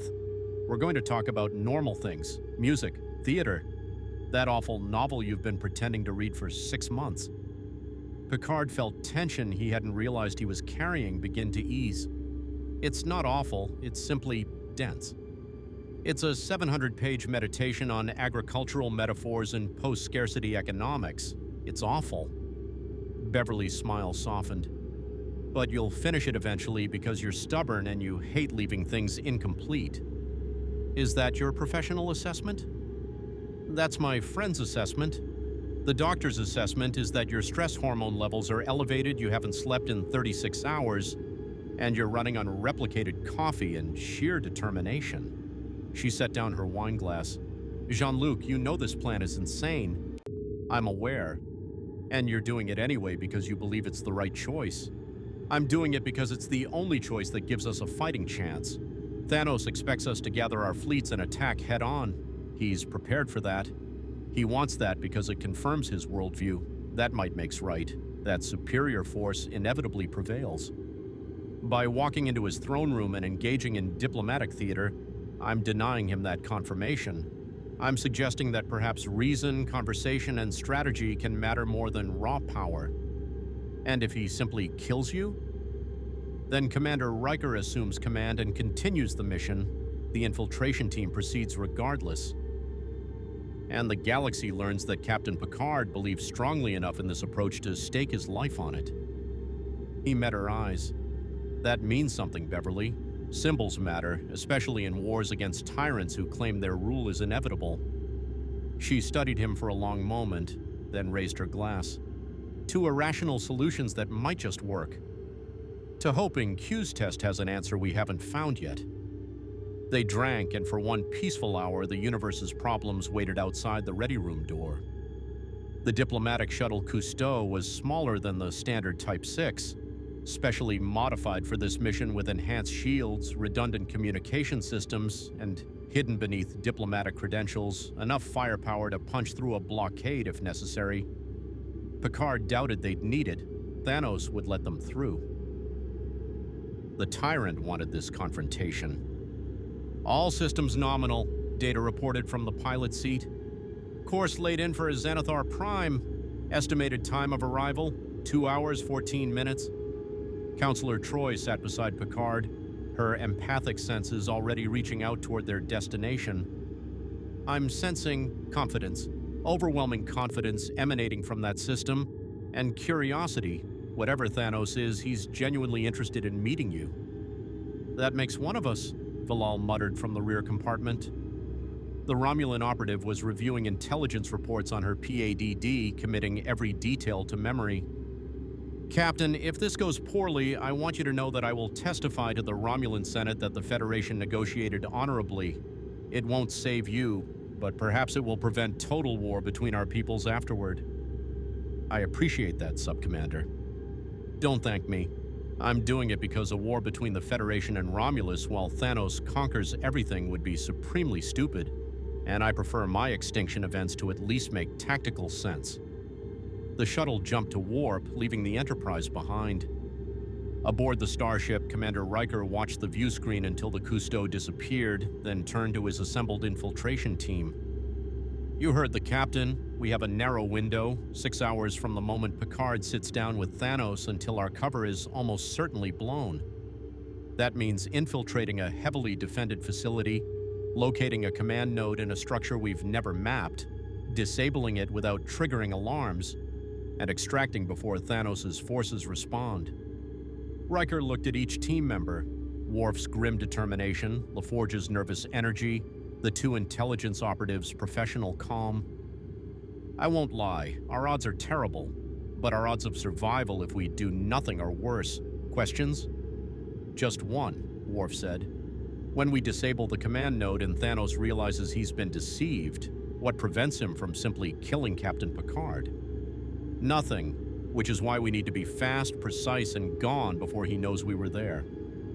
Riker activated the holographic display showing their infiltration route, a three-dimensional maze of corridors, security checkpoints, and guard rotations based on incomplete intelligence. We go in hard, we go in quiet, T, and we pray that the captain's diplomatic skills buy us enough time. The team moved to the transporter room where a cloaked Romulan scout ship waited, provided by the Star Empire with the understanding that if the mission failed, all records of Romulan involvement would be classified beyond existence. It was the kind of pragmatic cooperation that would have been unthinkable a week ago. Now it was just another impossible element of an impossible plan.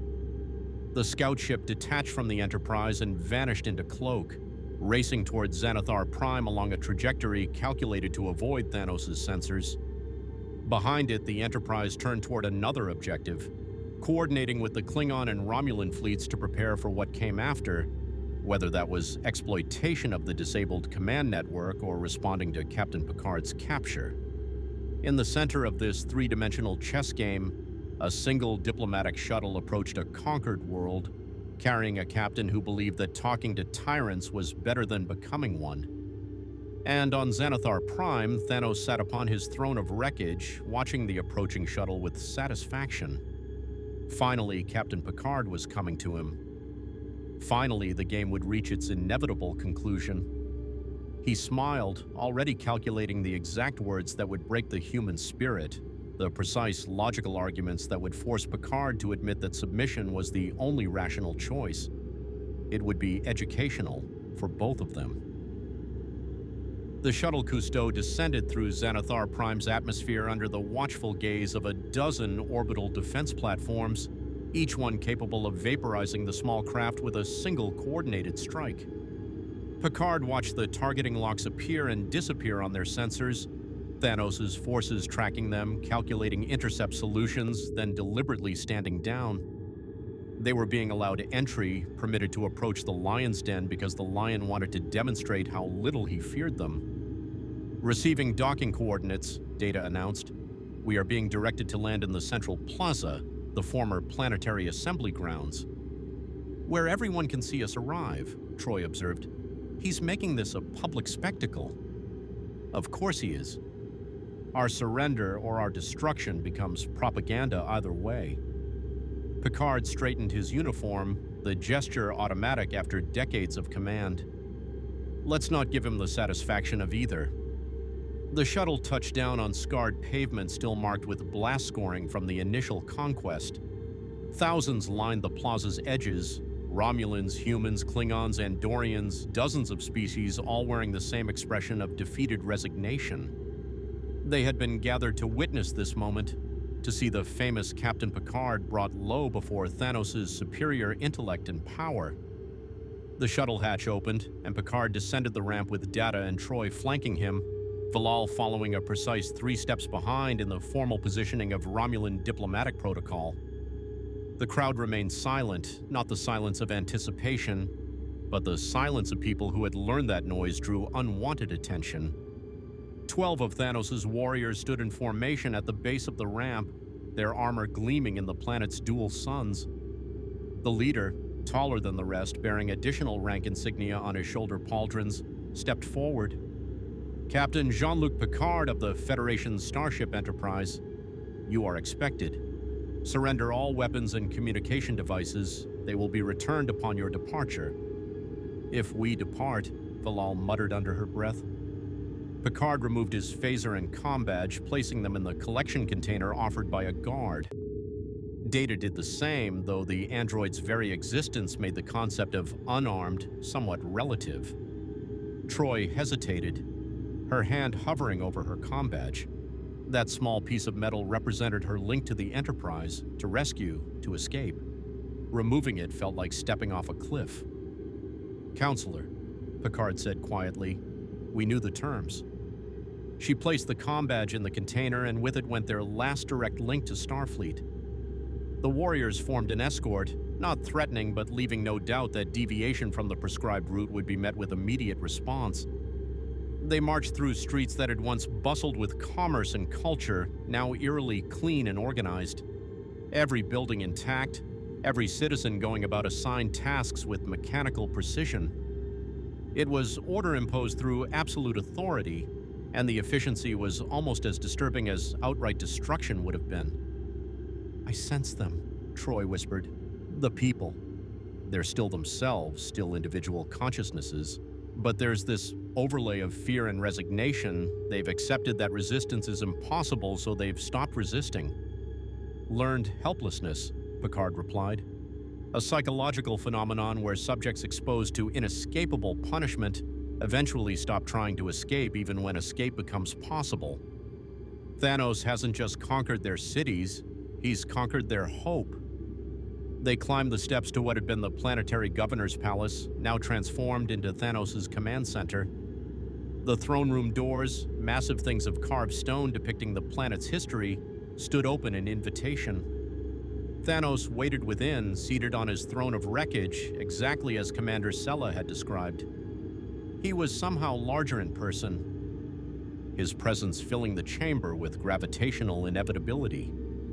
His eyes tracked Picard's approach with the focus of a predator evaluating prey. "Captain Picard, welcome." The Titan's voice resonated through the chamber, not through volume but through certainty, each word carrying the weight of absolute conviction. "I've been looking forward to this conversation. Please approach. Your companions may wait at the perimeter. This discussion concerns leaders, not subordinates." Data moved to object, but Picard raised a hand. "Agreed. Though I note that your subordinates remain present." He gestured to the dozen warriors positioned throughout the chamber. "They are not subordinates. They are extensions of my will, as automatic as your own hands. But if it troubles you..." Thanos waved dismissively, and the warriors filed out, leaving only the Titan and the Starfleet delegation. "Better? It's a start." Picard advanced until he stood at the base of the throne's steps, close enough to speak without shouting, distant enough to maintain dignity. "You've requested this meeting, here I am. Let's dispense with the theater and discuss your actual terms." "Direct, I appreciate that. So many beings waste time with posturing and negotiation theater, as if the fundamental reality of power dynamics can be altered through clever rhetoric." Thanos leaned forward, elbows resting on his knees in a posture that was almost casual. "My terms are simple. Absolute surrender of all Federation territories, Romulan holdings, and Klingon worlds. Your governments dissolve, your militaries disband, your populations accept my governance structure, which will be explained in detail after submission is formalized. And in exchange, your lives, your cultures, modified to eliminate destabilizing elements but otherwise intact. Your technological development directed toward productive purposes rather than wasted on weapons development. And most importantly, order. No more wars between your factions, no more resource conflicts, no more political corruption or inefficient bureaucracy. Just rational governance by an entity with sufficient perspective to optimize outcomes. You're describing slavery dressed up in philosophical language. I'm describing the only sustainable model for a galaxy as fractured as yours. Captain, I've studied your history. 23 major interstellar conflicts in the past century alone. Millions dead in wars over territory, ideology, or simple miscommunication. How many of those lives could have been saved if a single rational authority had imposed order? At the cost of freedom, of self-determination, of the very qualities that make civilizations worth preserving? Thanos' smile was patient, almost pitying. Freedom is a luxury species afford themselves when resources are abundant and threats are manageable. But you're facing 3 cosmic-level threats simultaneously. Your luxury has been revoked by circumstance. Doomsday will eventually adapt to everything you throw at it and exterminate biological life wherever it encounters resistance. Darkseid will convert your populations into philosophical automatons incapable of individual thought. And he spread his hands. I offer a third option, survival through submission. Continued existence under rational authority. It's not the outcome your ego prefers, but it's the outcome logic demands. Logic that conveniently positions you as the supreme authority. Of course, because I am supremely qualified, I have governed a universe, Captain, balanced cosmic equations, made choices that lesser beings couldn't comprehend or stomach. I am not constrained by sentiment, nationalism, or species-centric bias. I evaluate resource distribution mathematically. I resolve conflicts through algorithmic analysis of optimal outcomes.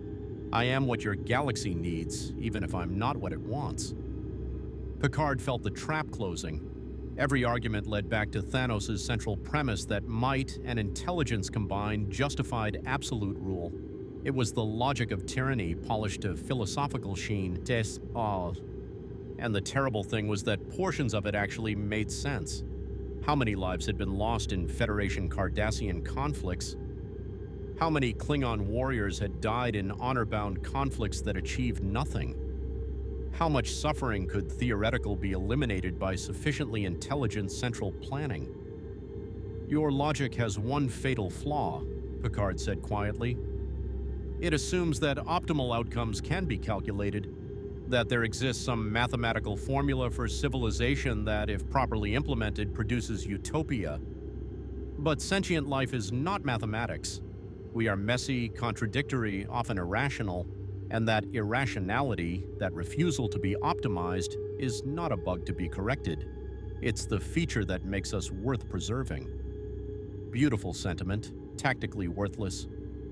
Thanos stood, his immense frame casting shadows across the chamber. Captain, let me show you something. Computer, display conquest timeline projection. A holographic star chart materialized showing Thanos' territorial expansion in accelerating waves. Red markers spread like infection across the galaxy. 31 systems now, 50 projected by next week, 200 by month's end. This is mathematical inevitability. My forces grow with each conquest. New resources, new recruits who recognize submission's pragmatism, new strategic positions. Your forces diminish with each engagement, ships lost, resources expended, morale degrading. At current rates, I control the entire Alpha Quadrant in 16 weeks, the Beta Quadrant in 20, and I achieve this without deploying my full capabilities because I don't need to. The outcome is already determined. You're simply deciding how many lives will be wasted delaying the inevitable. Then why negotiate? If victory is certain, why permit this meeting? Because I'm not a monster, despite what your propaganda suggests. I prefer willing submission to forced conquest, because populations that accept my rule function more efficiently than those who require constant military suppression. And because Thanos moved down the steps until he stood directly before Picard, towering over the human captain. I find you personally interesting. Q chose you specifically for this test.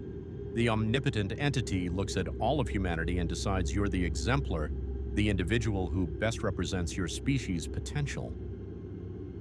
So I want to understand what makes you believe you can win. Who said anything about winning? The question clearly surprised Thanos, his eyes narrowed, reassessing. Explain. You've framed this as a binary outcome. I submit or I die, victory or defeat. But there's a third option you haven't considered. I changed the game entirely. Picard met the Titan's gaze without flinching. I'm not here to surrender. I'm not here to negotiate terms. I'm here because you need to understand something fundamental about Starfleet, about the Federation, about the very concept of voluntary cooperation between equals. Which is? We don't fight to win. We fight to preserve the possibility that winning matters. We defend principles because abandoning them turns victory into defeat regardless of tactical outcomes. You can conquer our territories, occupy our worlds, even kill every officer who refuses to submit. But you cannot make us believe that your rule is legitimate.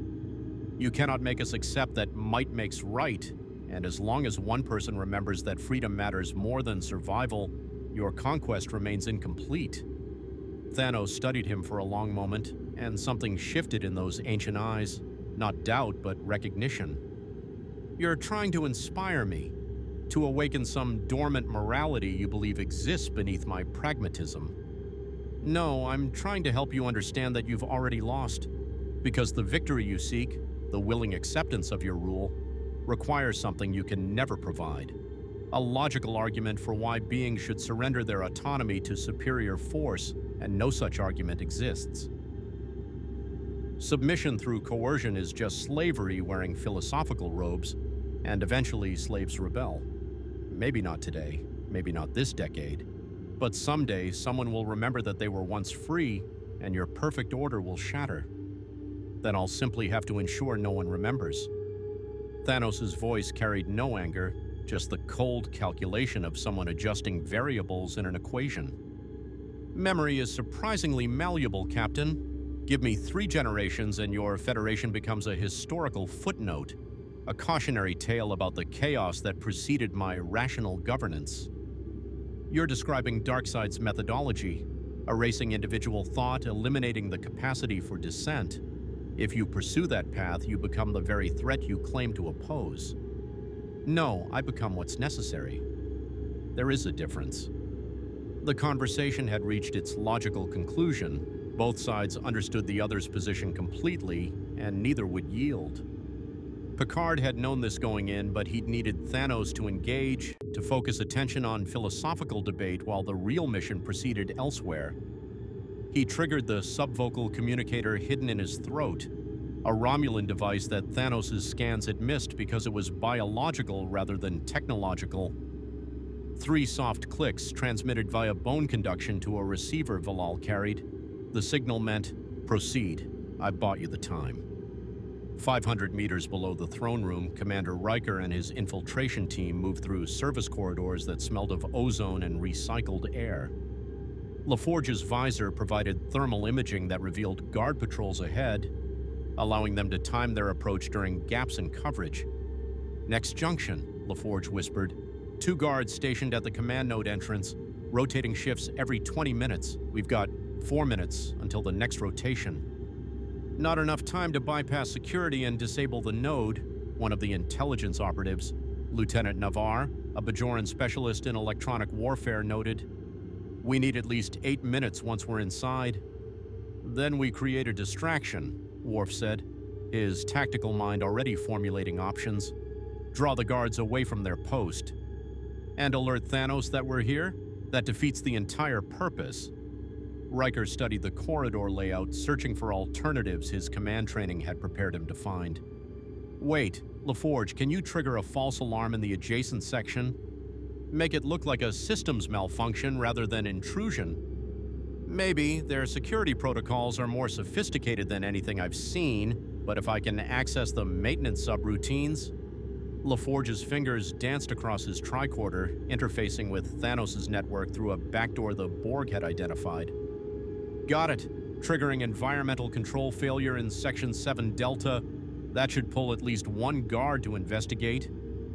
An alarm blared in the distance, not the piercing shriek of security breach, but the steady pulse of equipment malfunction. Through the corridor junction, they watched 1 guard break away, moving to investigate while his partner remained at the command node entrance. "1 guard. We can handle 1 guard."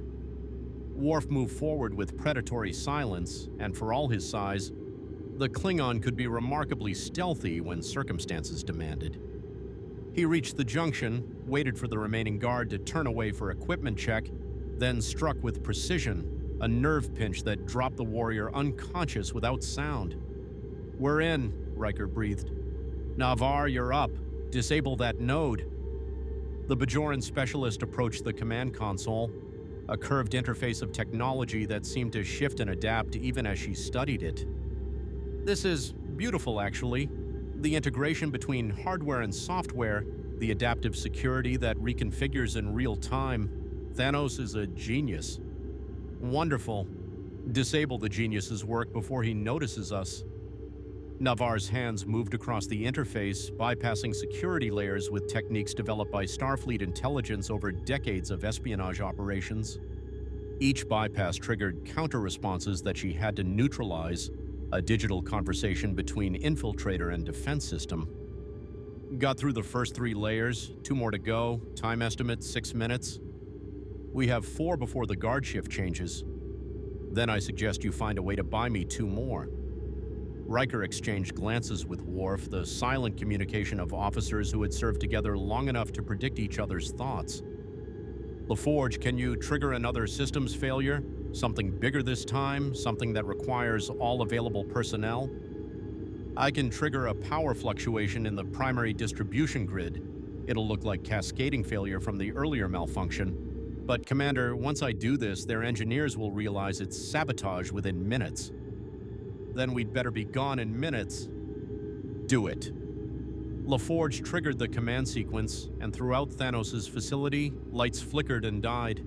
Emergency systems kicked in, bathing corridors in red emergency lighting. And across the tactical network, an alert went out. All available personnel to engineering sections, priority 1, including the guard stationed at the command node. Clear, Worf confirmed, watching the last guard disappear around a corner. But we've accelerated the timeline. Thanos will know something is wrong. Let him know, as long as we're gone before he can stop us. Riker turned to Navarre. Status? Final security layer. This one's protected by quantum encryption. Changes its lock combination based on subatomic particle behavior. Theoretically unbreakable. Theoretically is my least favorite word. Give me 90 seconds. Those 90 seconds stretched like hours. Every sound in the corridor became potential threat. Footsteps, mechanical hums, the distant shouts of engineers responding to the false emergency. Riker's hand rested on his phaser, knowing that if they were discovered now, no amount of firepower would save them. Got it! Navarre's triumphant whisper cut through the tension. Command node is offline. Thanos' tactical network is down. Then we leave. Now, move. The team sprinted back through the service corridors, abandoning stealth for speed. Behind them, alarms began to shriek. Not false system failures, but genuine security breaches as Thanos' systems detected the command node deactivation. And in the throne room above, Thanos stopped mid-sentence in his philosophical debate with Captain Picard. His head tilted slightly, receiving information through implants connected to his neural network. Clever, he said softly. While you kept me engaged with moral philosophy, your people infiltrated my command center and disabled my tactical coordination network. He looked at Picard with something that might have been respect or might have been rage. It was difficult to tell with beings who viewed emotion as tactical weakness. Tell me, Captain, was this part of your changing the game or simply good old-fashioned deception? Picard said nothing, but his slight smile answered eloquently. I see. Then let's adjust the parameters of our engagement. Thanos raised one massive hand and snapped his fingers. The throne room doors slammed shut. Force fields materialized around Picard, Data, Troy, and Valal, individual prison cells of shimmering energy. You wanted to change the game? Congratulations. Now let's see how well you play when the stakes become personal. The force fields hummed with barely contained energy, pressing against Picard's skin like the promise of violence held in check. Thanos descended from his throne with the deliberate patience of someone who had all the time in the universe and wanted his captives to understand exactly how thoroughly they'd been outmaneuvered. Did you truly believe I wouldn't anticipate infiltration? The Titan circled the imprisoned officers like a professor examining failed students. That I would be so consumed by our philosophical debate that I'd miss the obvious tactical gambit? Captain, I'm disappointed. Q spoke of your legendary cunning, your ability to find solutions where none existed. This is pedestrian. Sometimes the pedestrian approach is the one least expected, Picard replied, keeping his voice level despite the force field's uncomfortable proximity. You anticipated everything, except that we try something so obvious. No, I anticipated it, allowed it, and prepared countermeasures. Thanos gestured and holographic displays materialized showing Commander Riker's team desperately navigating service corridors with dozens of Thanos' warriors converging on their position. Your infiltration team disabled my tactical coordination network for approximately 47 seconds before my backup systems came online. Redundancy, Captain. Always have redundancy. Data studied the holographic display with his characteristic analytical detachment. The backup network operates on a distributed architecture rather than centralized command. Ingenious. By decentralizing tactical coordination, you've eliminated the single point of failure we exploited. Precisely. And now your Commander Riker and his team are trapped in my facility with no escape route and no reinforcements. Within minutes, they'll be captured and added to my collection of failed heroes. Thanos turned to Picard. But I'm offering you a choice. Surrender now, formally, publicly, with full broadcast across all Federation channels, and I'll allow your people to withdraw unharmed. Refuse, and I'll make examples of them that will haunt Starfleet recruitment for generations. Picard felt the weight of command settling on his shoulders with familiar gravity. 5 lives versus the principles that made those lives worth living. 5 officers versus the symbolic message that submission was never acceptable. It was the Kobayashi Maru made real, and there was no reprogramming this scenario. No deal. Thanos' eyes widened fractionally, surprise, perhaps even admiration. You would sacrifice your people for abstract principles? I would honor their choice to take this risk. Commander Riker knew the dangers. They all did. Ordering them into harm's way and then betraying that trust by surrendering to save them would be the greater sin. Fascinating. Your species places such weight on individual choice, even when that choice leads to suboptimal outcomes. Do you not see the inherent inefficiency? If you surrendered, 5 lives would be saved. The Federation would eventually accept my rule regardless. I've already demonstrated inevitability. All you're accomplishing through defiance is increasing the body count. That's where your logic fails, Troy interjected, her empathic senses reading the room despite her imprisonment. You see surrender as inevitable, which means in your calculation the final outcome is fixed. But outcomes aren't fixed. They're probability clouds that collapse based on choices made in the moment. Every act of resistance changes the probabilities, shifts the possible futures. We're not delaying the inevitable. We're fighting to ensure the inevitable never happens. Quantum philosophy from a counselor. How quaint. But Thanos' attention had shifted to her with genuine interest. Tell me, empath, what do you sense from me? Fear, doubt, the emotional vulnerabilities your species relies upon? Troy concentrated, her abilities pushing against the force field's interference. I sense satisfaction, pride in your strategic position, and beneath that, she paused, surprised. Loneliness. You're utterly, completely alone in your certainty. No one shares your perspective, your calculations, your vision. You've achieved intellectual superiority at the cost of connection. For one moment, something flickered across Thanos' face. Not anger, but recognition of a truth he'd long since accepted. Loneliness is the price of perspective. When you see farther than others, you stand on peaks they cannot reach. I've made peace with that cost. Have you? Picard asked quietly. Or have you simply convinced yourself that emotional isolation is strength rather than tragedy? This is irrelevant. Thanos waved his hand, dismissing the philosophical tangent. Your team is surrounded. Your ship is outnumbered. Your principles are admirable, but tactically useless. Surrender, Captain. Save what you can. The holographic display showed Riker's team pinned down in a cargo bay, phaser fire exchanging with Thanos' warriors. LaForge was working frantically on the bay's external door controls while Worf and the others provided covering fire. They had perhaps 90 seconds before overwhelming force crashed through their barricade. Picard made his decision.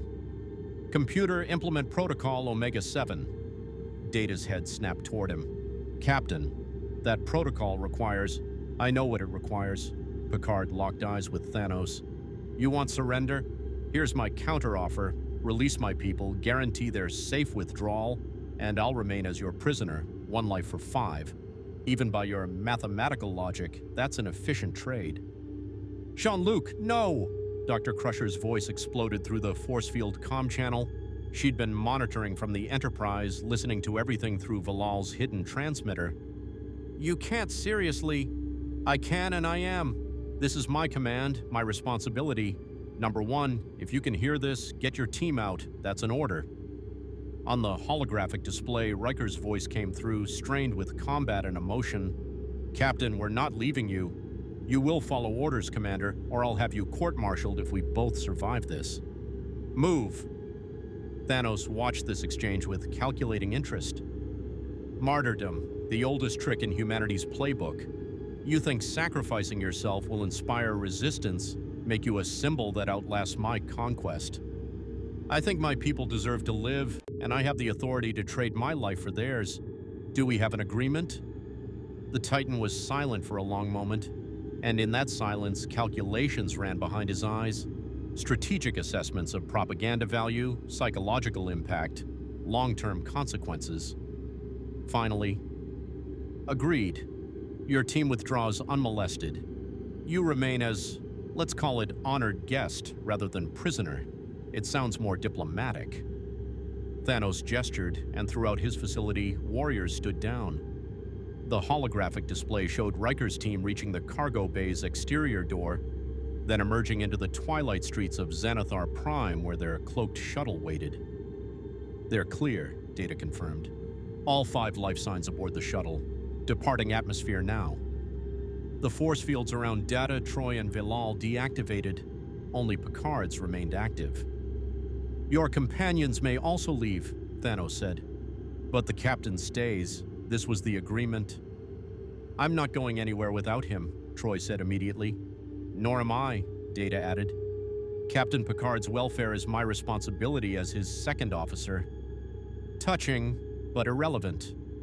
Thanos snapped his fingers again, and the 3 officers vanished in transporter beams, forcibly beamed to the Cousteau against their will. Within seconds, the diplomatic shuttle was jumping to warp, carrying Picard's crew away from Xanathar Prime. Leaving the captain alone with a Titan who controlled 31 systems and was now adding Starfleet's finest officer to his collection. Clever gambit, Thanos admitted, circling Picard's force field prison. Sacrificing yourself accomplishes several objectives simultaneously. It saves your team, which maintains their operational effectiveness. It denies me the propaganda value of captured Starfleet officers, and it positions you as martyr-in-waiting, a symbol I'll have difficulty neutralizing without validating your heroism. Well played. I'm not interested in games. I want my people safe. And they are, for now. But Captain, you've made a fundamental miscalculation. You believe that by remaining here, you're limiting damage. In reality, you've given me something far more valuable than 5 junior officers. Thanos leaned close to the force field, his massive face filling Picard's vision. I have the man Q chose as humanity's exemplar, the captain who faced the Borg and prevailed, the diplomat who negotiated peace between enemies, the symbol of Federation idealism. And when I break you, when I make you understand that my rule is not just inevitable but necessary, your conversion will carry weight that 1,000 conquered worlds could not match. You can't break what you don't understand. I'm not staying here because I believe you'll show mercy or change your mind. I'm staying because someone needs to witness what you become when absolute power faces absolute resistance, and when your empire eventually falls, and it will fall, because all empires built on force eventually collapse, someone will need to testify that alternatives existed, that there was a moment when you could have chosen cooperation over conquest. Meaning you plan to escape. Meaning I plan to survive. There's a difference. Thanos laughed, actual laughter, rich and genuine. I'm beginning to understand why Q chose you. You're stubborn to the point of delusion, convinced that moral superiority equals tactical advantage. It's endearing in its futility. We'll see. Aboard the Enterprise, Commander Riker stormed onto the bridge with Data and Troy close behind, his face a mask of barely controlled rage. Report! Where's the Cousteau? Docked at Bay 2, Worf responded. Commander LaForge and his team are being treated in sickbay. No serious injuries? And Captain Picard? Still on Xanathar Prime, held by Thanos as agreed. The bridge crew watched as their acting captain, because that's what Riker was now, acting captain with all the weight that implied, moved to the command chair and didn't sit. He stood beside it, hands gripping the headrest hard enough that his knuckles whitened. "We're going back." "Commander," Admiral Nechayev's face appeared on the view screen, her expression harder than usual. "You will not mount a rescue operation. Captain Picard made his choice. We honor it by continuing the mission." "The hell we will. The captain is exactly where he needs to be." The voice came from an unexpected source, the Borg cube that had been maintaining distance from the fleet. 7 of 9's hologram materialized on the Enterprise bridge. Captain Picard's capture provides strategic advantage. Thanos will be distracted by attempts to convert him, believing the captain represents psychological leverage. This provides an operational window for alternative tactics. "I don't care about operational windows," Riker said through clenched teeth. "I care about getting my captain back." "Then you are allowing emotion to compromise tactical judgment. The Borg do not make this error." "The Borg also don't care about their drones. We're not the Borg." Clearly. Seven's tone carried what might have been disapproval or might have been observation. It was difficult to tell with someone caught between two modes of existence. "However, Commander, consider Captain Picard is now positioned within Thanos' command center. He has access to intelligence we could never gather through external reconnaissance. If he can transmit information, Thanos isn't an idiot. He'll have scanned the captain for every possible transmitter. Every conventional transmitter." Data moved to the science station, pulling up schematics. "However, during our time on Xanathar Prime, I managed to plant a quantum-entangled particle pair in the throne room structure. It's not a transmitter in the traditional sense. It simply allows us to detect specific quantum state changes that Captain Picard could theoretically trigger if he understood the mechanism." Riker turned to his android officer. "You're telling me you planted a communication device Thanos won't detect?" "I am telling you I planted a quantum correlation marker that might allow the captain to signal us if he deduces its existence and figures out how to manipulate quantum states without technology. It is admittedly a long shot. But it's a shot, which is more than we had 2 minutes ago." Riker finally sat in the command chair, the weight of authority settling onto his shoulders like a physical burden. "Keep monitoring that quantum marker. Meanwhile, we continue coordinating with the Allied fleet. Thanos took the captain, but he didn't take our mission. We stop his expansion, we save what populations we can, and we find a way to extract Picard before..." The view screen flared white. Every officer on the bridge shielded their eyes as reality seemed to crack. And when the light faded, Q stood in the center of the bridge wearing an expression that might have been concern or might have been amusement. It was difficult to tell with omnipotent entities. "Well, well, well," the little admiral playing captain. "How does it feel, Will, to sit in Picard's chair knowing he's trapped because of plans you helped execute?" "Q," Riker's voice could have etched glass. "If this is your idea of entertainment..." "Entertainment? Oh, number one, this stopped being entertainment the moment Jean-Luc Picard decided to sacrifice himself. That was unexpected. I've seen courage before, witnessed noble gestures, observed countless acts of heroism across infinite timelines. But this?" Q moved to stand beside the command chair, looking down at Riker with eyes that seemed ancient beyond measure. "This was something different. Your captain didn't sacrifice himself because he thought it would work. He didn't calculate odds of rescue or plan for extraction. He simply decided that 5 lives were worth more than 1, and principles mattered more than survival. That's not tactical thinking, that's faith. Is there a point to this visit, or are you just here to gloat?"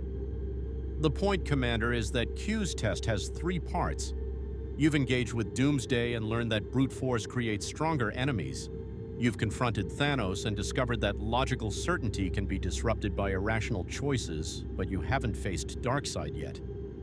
And Darkseid," Q's expression darkened, "represents something even I find unsettling. The death of individual will, the erasure of choice itself." "Then help us," Troy said. "You created this situation, you have the power to end it." "But where's the lesson in that? The test is whether you can stop gods without becoming tyrants. If I intervene, you learn nothing. You simply wait for the next Q to fix your problems." He turned to Riker. Your captain understood this. He's buying you time to find real solutions, not divine intervention. Then tell me how to save him. I can't. Well, I could, but I won't. That would defeat the purpose. Q moved toward the view screen, his form beginning to shimmer with approaching departure. But I will give you this. Thanos believes in mathematical certainty. Doomsday adapts through experience, and Darkseid controls through sustained exposure. 3 threats, 3 vulnerabilities, figure out how they connect, and you might just pass this test after all. He vanished with his characteristic flash, leaving behind only the smell of ozone and the weight of cryptic advice. I hate him, Riker said to no one in particular. Sir, Worf spoke up from tactical. Long-range sensors are detecting movement from Darkseid's territory, multiple warp signatures heading toward Federation space. Whatever he's been doing on those conquered worlds, it appears he's ready to expand. How many ships? 17, no, 23. Configuration unknown. Nothing matches any known class. They're generating energy signatures consistent with... Worf paused, rechecking his readings.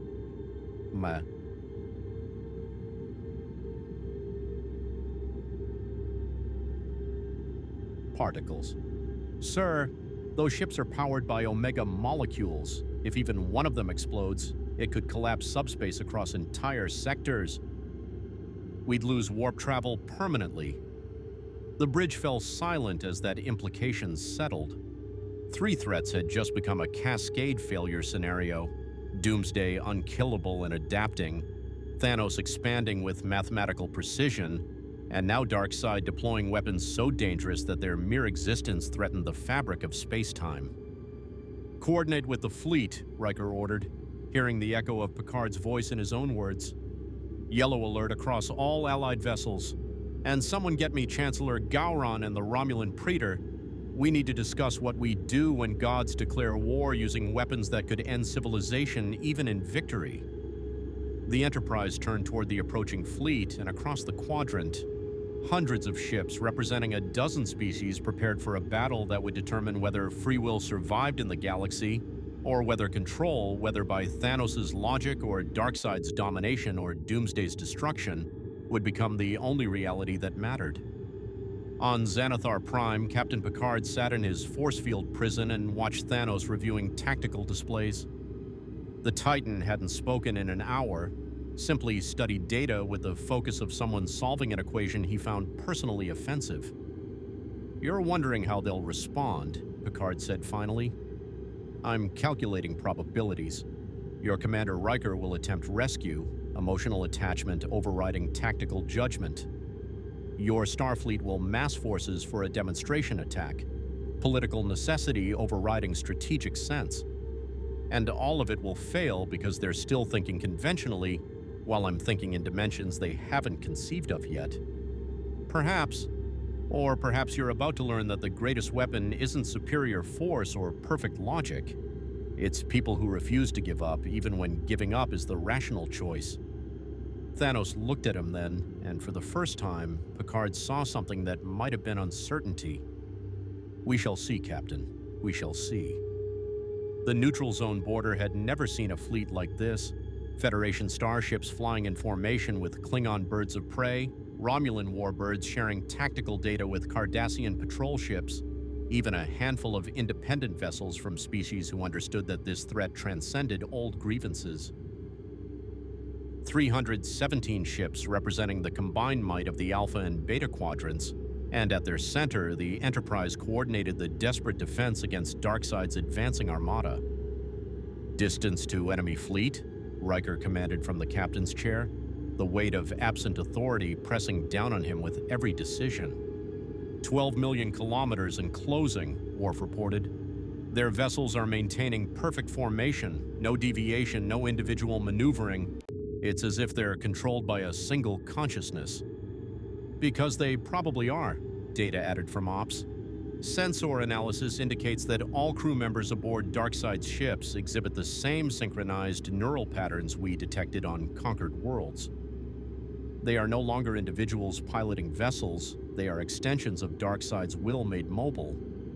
On the view screen, the enemy fleet approached like a geometric pattern of doom, ships arranged in configurations that seemed to defy tactical sense but suggested mathematical precision.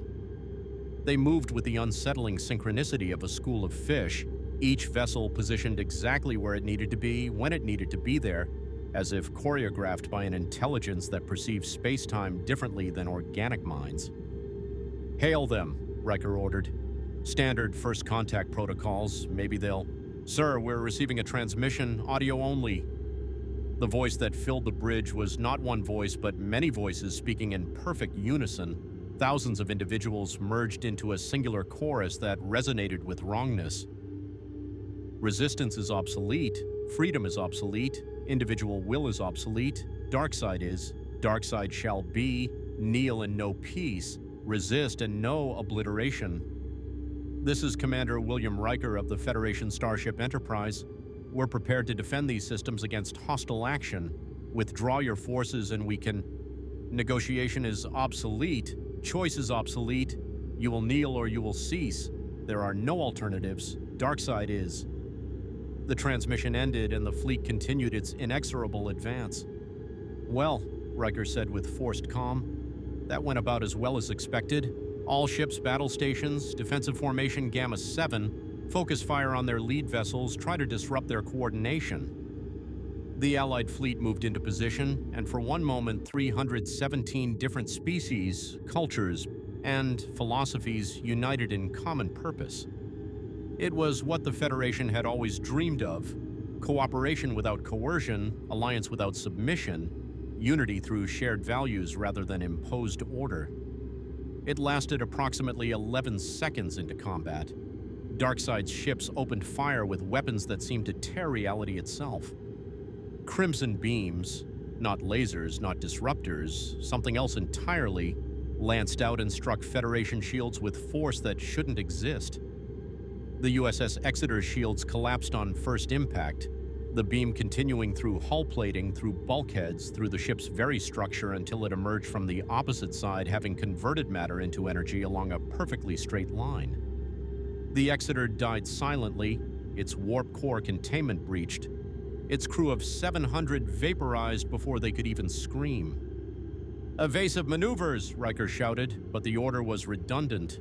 Every captain in the fleet had already seen what those beams could do and was desperately trying to avoid becoming the next casualty. The Klingon battlecruiser Coronar launched a full spread of photon torpedoes directly into an enemy vessel's path. The torpedoes detonated against shields that didn't absorb the impact so much as redirect it, sending the explosive force scattering harmlessly into space. The Coronar's commander, refusing to accept futility, ramming speed directly into the enemy ship. The two vessels collided in a spray of debris and escaping atmosphere. The Coronar broke apart on impact, but the enemy ship simply reconstituted. The damage repaired itself in real time, hull plating flowing like liquid metal to seal breaches, systems coming back online before they'd fully failed.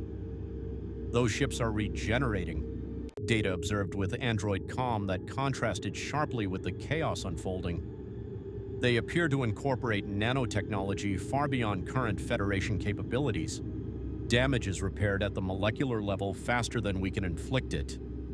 "Then we hit them harder," Chancellor Gowron's face appeared on a communication channel, his Klingon battle lust barely contained.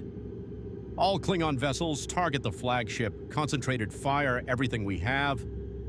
37 Klingon ships unleashed simultaneous bombardment. Disruptors, torpedoes, even crude kinetic projectiles fired from improvised railguns. The enemy flagship's shields flared, overloaded, collapsed. For one moment, the hull was exposed and vulnerable, then the Omega molecule containment on the flagship destabilized. The explosion that followed wasn't like normal antimatter detonation. This was something fundamental breaking, the very laws of physics screaming as they were violated. A sphere of non-space expanded from the flagship, and everything it touched simply stopped existing, not destroyed, not vaporized, erased from reality on a quantum level. 3 Klingon ships vanished in that sphere. 17 more were caught in the edge effects, their warp drives failing as subspace itself collapsed around them.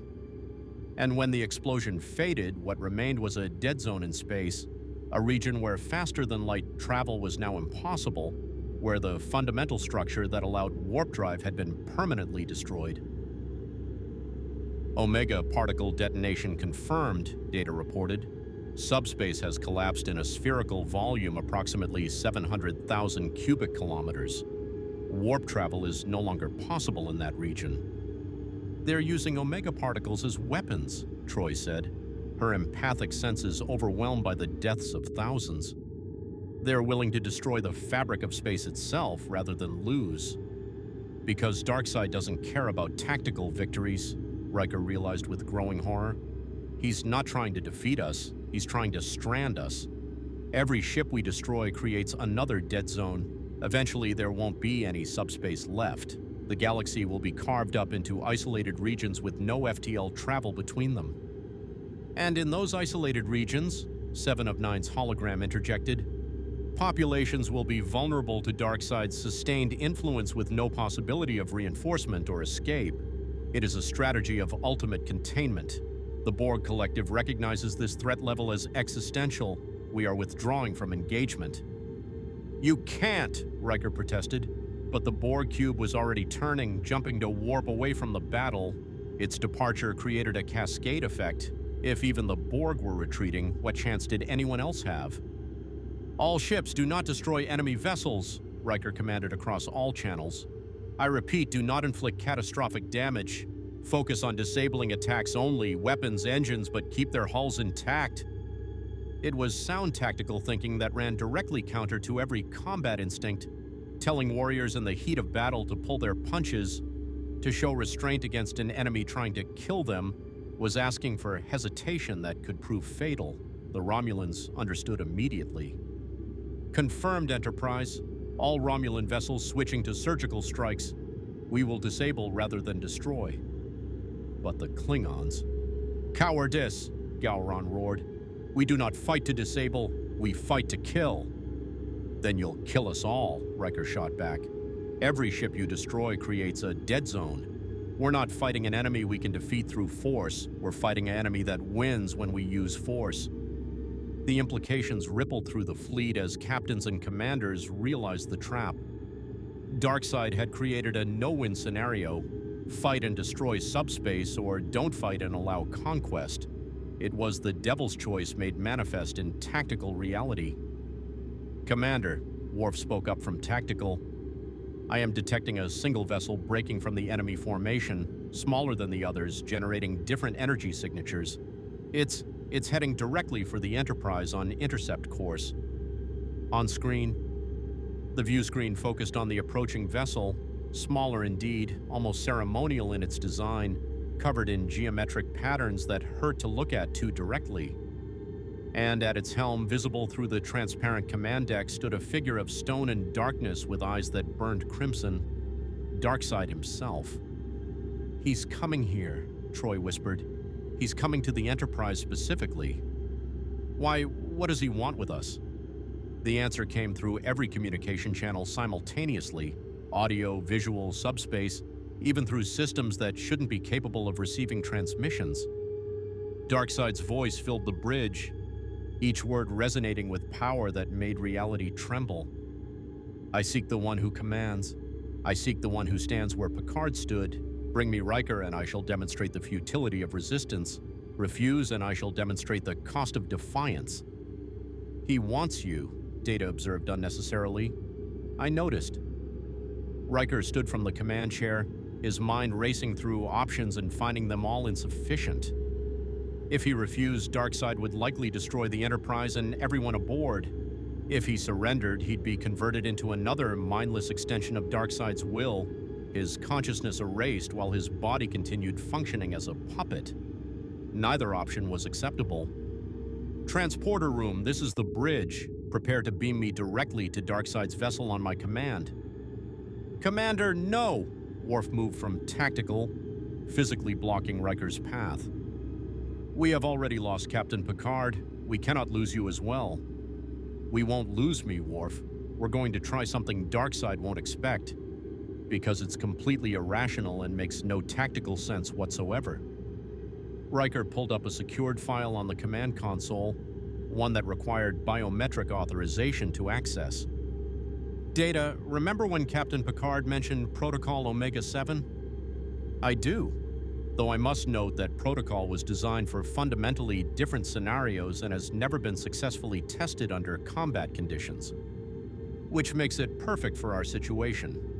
Darkseid expects rational responses. He's counting on us to fight conventionally or surrender logically. But Protocol Omega-7 is neither conventional nor logical. It's pure desperation disguised as strategy. What is Protocol Omega-7? Troy asked. Voluntary Borg assimilation. The bridge went silent.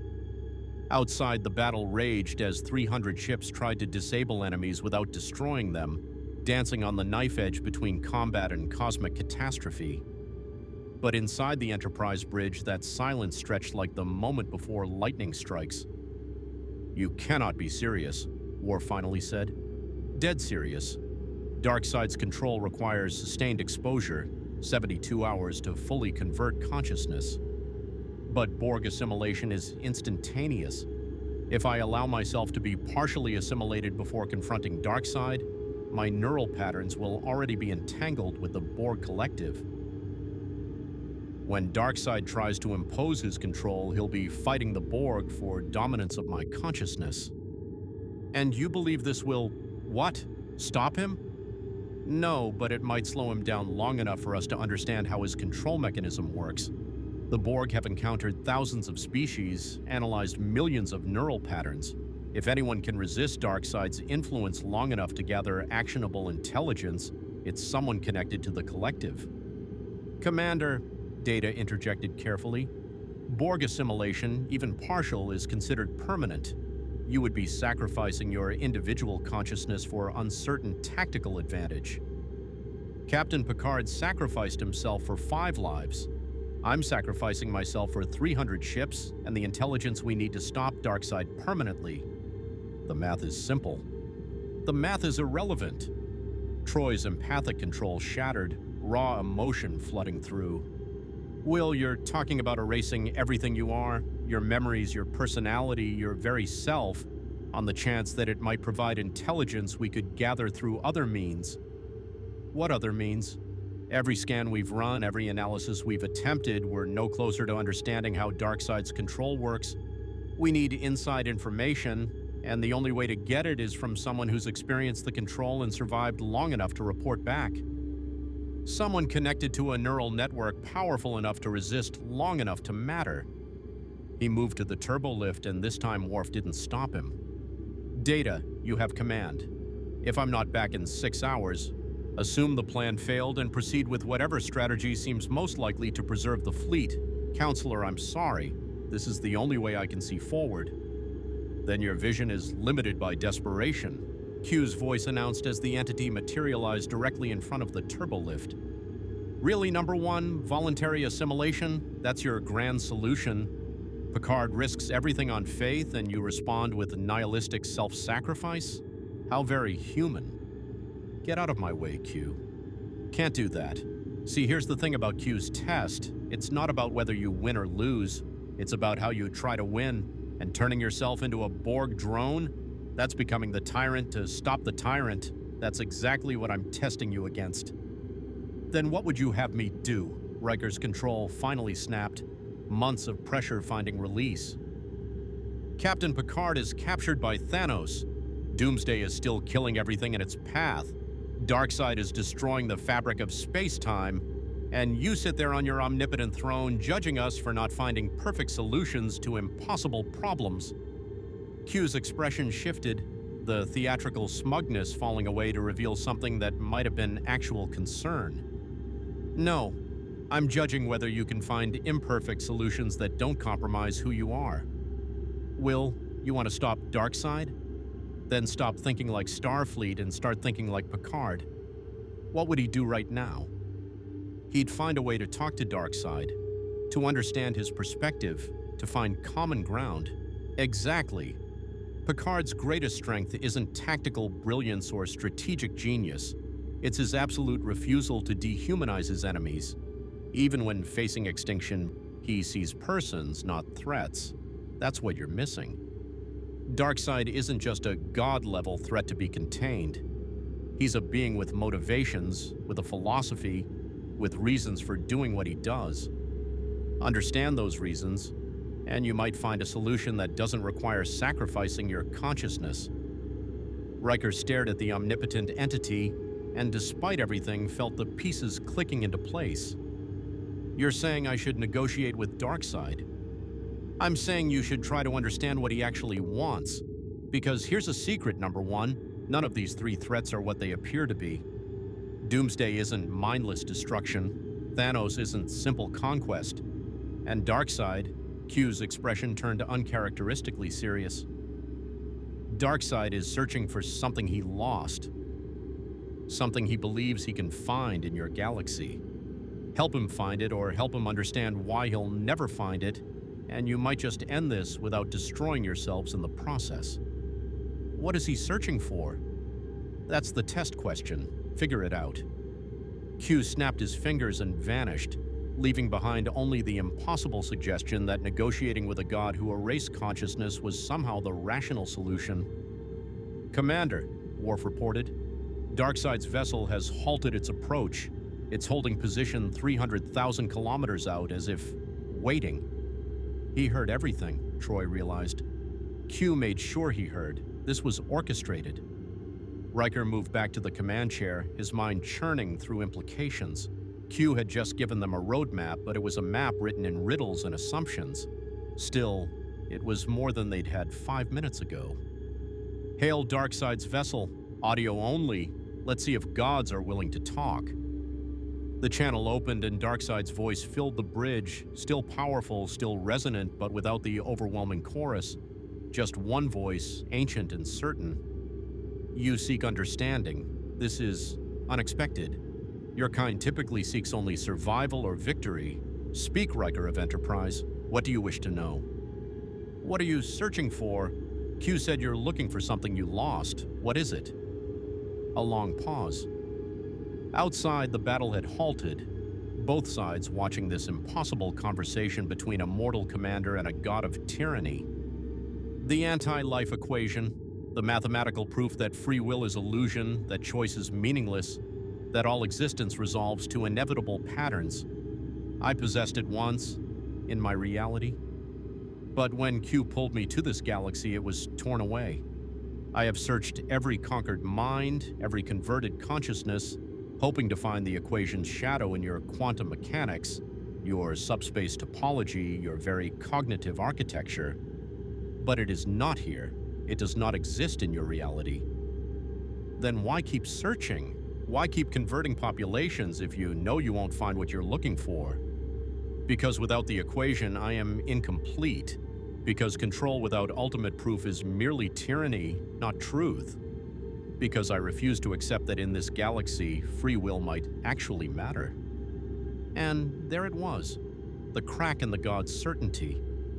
Darkseid wasn't trying to conquer the galaxy.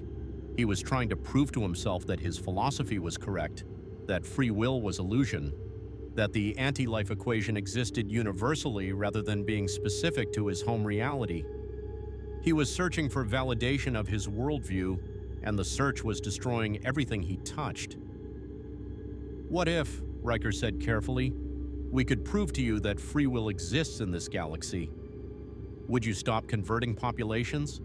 Would you accept that maybe, just maybe, your philosophy doesn't apply here? And how would you prove something so subjective? Free will versus determinism is the oldest philosophical debate.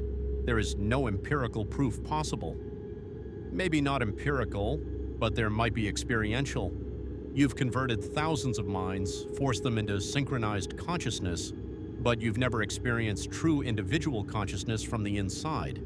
You've never felt what it's like to make a choice that matters, knowing that your decision creates the future rather than following predetermined patterns. You propose I release control, allow myself to experience your chaotic individual consciousness? I propose you give one person, me, a chance to show you what free will actually feels like, not to fight you, not to resist, just to share the experience of genuine choice. It was insane. It was dangerous. It might result in Riker's consciousness being erased by a god. But it was also the most Picard-like solution Riker could conceive of, turning potential combat into potential understanding, offering connection instead of confrontation. And if I experience your individual consciousness and remain unconvinced, then we're no worse off than we are now. But if even the possibility exists that you might find what you're searching for through connection rather than conquest, isn't that worth trying? The bridge crew waited, breath held, as Darkseid considered an offer that shouldn't work, couldn't work, but represented their last hope before the galaxy tore itself apart, fighting threats it couldn't defeat. Approach in your shuttlecraft, alone. I will permit this experiment. But know this, Riker of Enterprise. If you attempt deception, I will convert every mind aboard your vessel and make you watch through their synchronized eyes as they lose themselves forever. Understood, I'm on my way. Riker stood, straightened his uniform, and walked toward the turbo lift. Behind him, Data called out, "Commander, if I don't return, Basisis, you tell Captain Picard that I finally understood what he was trying to teach me all these years. That sometimes the irrational solution is the only one that matters." The turbolift doors closed, carrying Commander William Riker toward a shuttle bay, toward Darkseid's vessel, toward a confrontation that would determine whether free will could survive contact with a god who sought to prove it was illusion. And somewhere on Xanathar Prime, Captain Picard sat in his force field prison and smiled, sensing through some indefinable connection that his crew was finally learning the lesson Q had always been trying to teach, that principles mattered more than survival, that connection mattered more than victory, and that sometimes the greatest act of courage was offering understanding to those who seemed least capable of accepting it. The shuttlecraft Galileo drifted through the debris field of broken ships and shattered hopes, its single occupant steering manually toward the vessel that shouldn't exist in sane reality.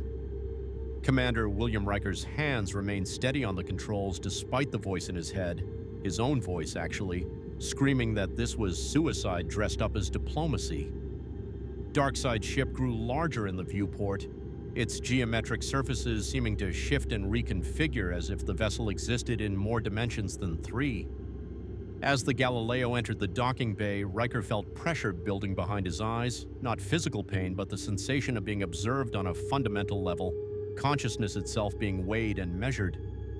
The shuttle touched down with a gentle thud.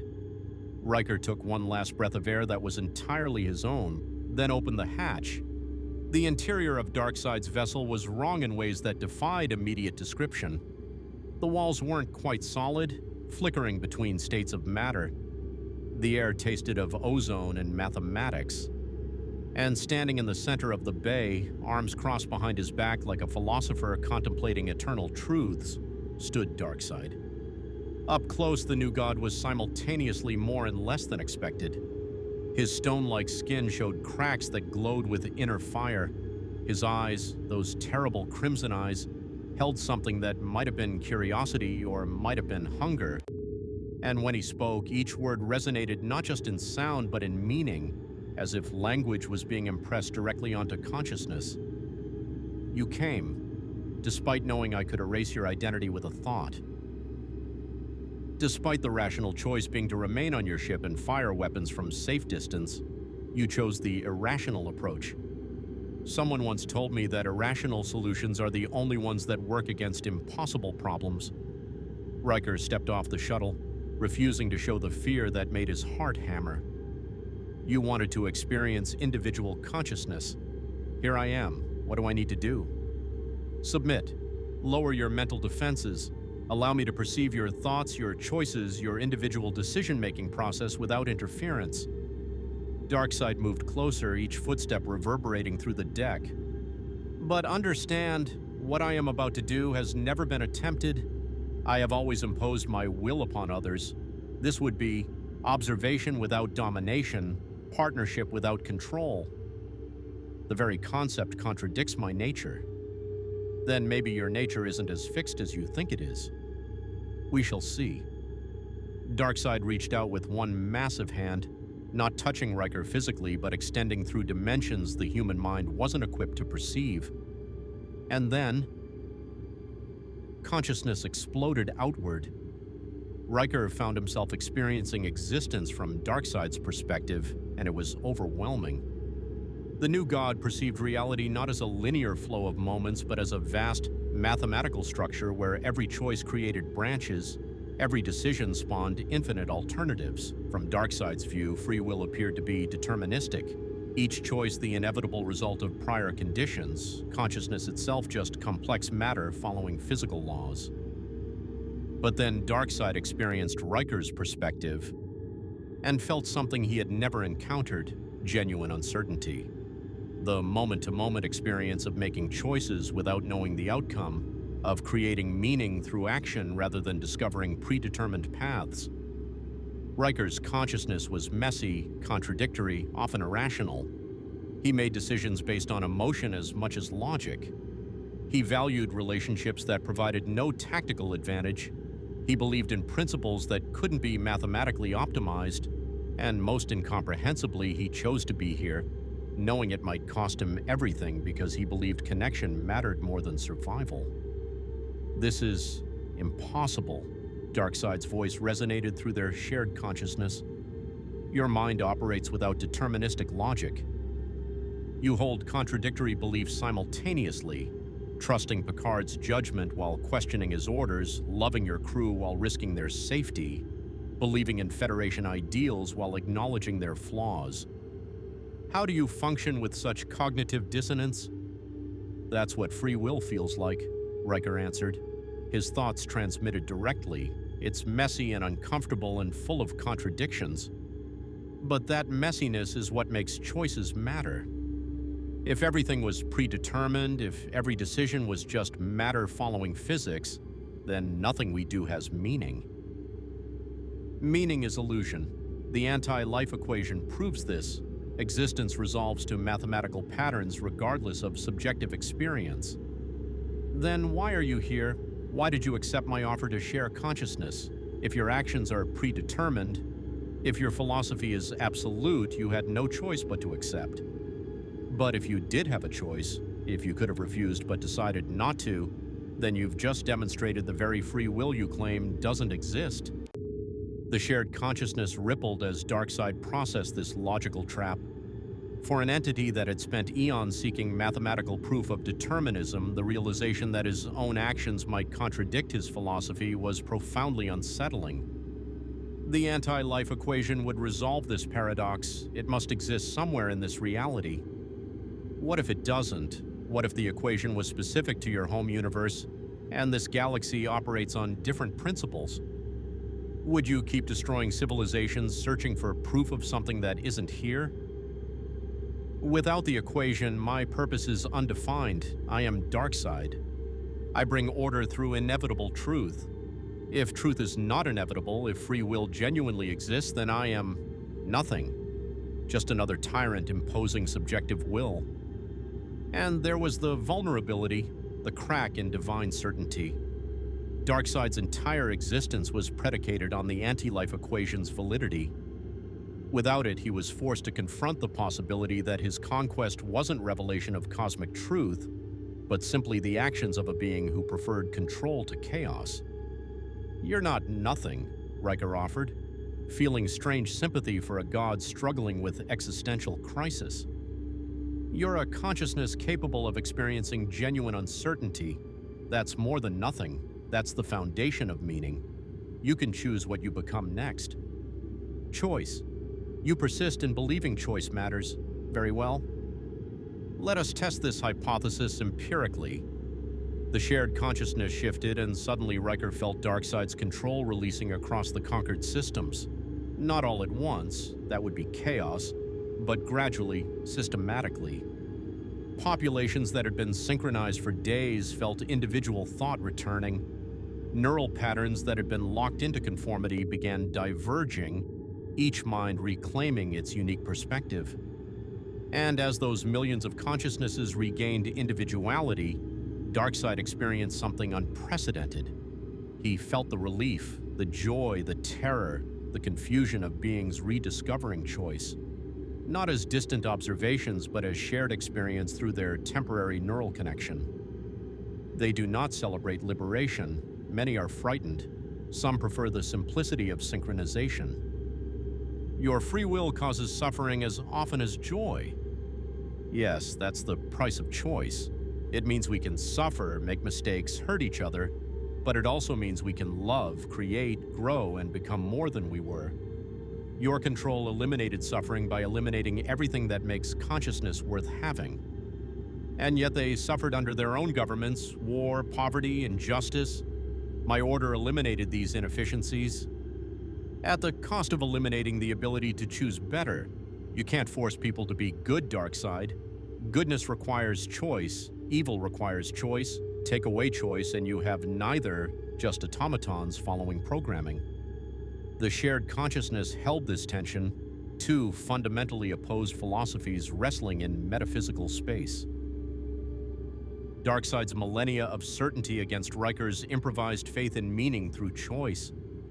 And slowly, impossibly, Darkseid began to shift. The anti-life equation does not exist in your reality. I have searched countless minds and found no evidence.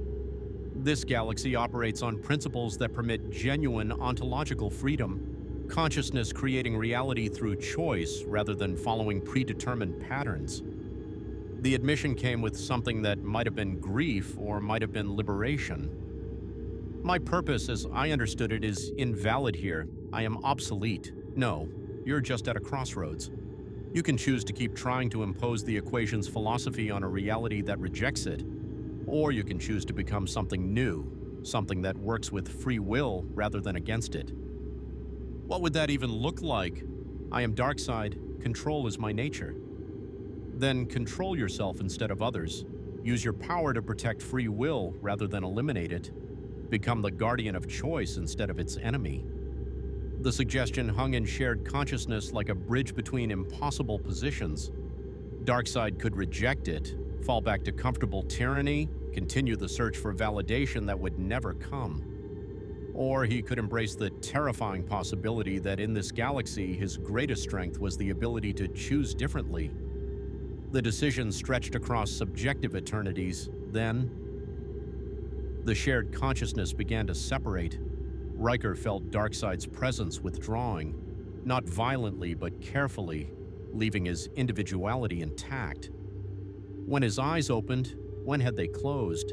He was standing in the shuttle bay, and Darkseid stood across from him, looking somehow diminished and yet more present. I released the conquered populations. They will regain individual consciousness over the next 72 hours as my influence fades. I will withdraw my forces to the original systems I first occupied and reflect on what I have experienced. And then I will choose what I become. Perhaps that is sufficient purpose. Darkseid turned, moving toward the interior of his ship, but at the threshold he paused. Tell your Captain Picard, when you retrieve him from Thanos, that I understand now why Q chose him. He sees persons where others see threats, connection where others see conflict. That is a power more profound than any equation. I'll tell him. And Darkseid, thank you for choosing to listen. Thank you for showing me that choice exists. Even for gods. The Galileo returned to the Enterprise while across the fleet sensors detected the impossible. Darkseid's vessels were withdrawing, their Omega particle drives carefully controlled to avoid creating more dead zones. The synchronized consciousness plaguing conquered worlds began fragmenting back into billions of individual minds, each one slowly remembering what it meant to be themselves. He just left, Troy said, disbelief coloring every word. Darkseid released his control and withdrew. I'm sensing millions of individual consciousnesses returning to normal function. Commander, what did you say to him? I didn't say anything he didn't already know, Riker replied, settling back into the command chair with exhaustion that went bone deep. He just needed someone to reflect it back to him. Q was right. He wasn't searching for the anti-life equation. He was searching for permission to stop searching. One threat down, Data observed. 2 remaining. Doomsday continues its rampage through the Deneb sector, and Thanos still holds Captain Picard on Xanathar Prime. Then we need to coordinate. Worf, hail the Allied fleet. I want every available ship ready for extraction operations on Darkseid's former territories. Those populations will need medical care, counseling, supplies, data, work with the Borg to develop new strategies for containing Doomsday, and someone get me a secure channel to Xanathar Prime. It's time to bring our captain home. The bridge crew moved with renewed purpose, hope rekindled by the impossible victory. One god down through conversation instead of combat. But the hardest challenges remained: an unkillable weapon that adapted to everything, and a tactical genius who held their captain prisoner. On Xanathar Prime, that tactical genius sat alone in his throne room watching holographic displays that showed Darkseid's withdrawal. Thanos' expression was unreadable. Not angry, not surprised, simply calculating. "Unexpected," he murmured. Darkseid, the god of tyranny, convinced to abandon conquest through philosophical argument. Q's test reveals another layer. He looked at Picard, still imprisoned in his force field. Your commander Riker succeeded where force would have failed. He found Darkseid's vulnerability, existential uncertainty, and exploited it through empathy rather than tactics. "That's what we do," Picard replied quietly. "We find common ground even with enemies who seem beyond reach. We believe that every consciousness, no matter how alien or opposed to our values, has something we can connect with." A beautiful philosophy, demonstrably effective in Darkseid's case, but Captain, Thanos stood, moving to stand before Picard's prison. "I am not Darkseid. I do not seek validation for my philosophy. I do not question my purpose. I know exactly what I am, the inevitable consequence of power meeting will. Your empathy will not work on me because I have already accepted every truth about myself that Darkseid fled from. I am a tyrant and I am correct. Those facts coexist without contradiction. Everyone has doubts, Thanos, even you." "Do I?" The Titan smiled. "Then by all means, find them."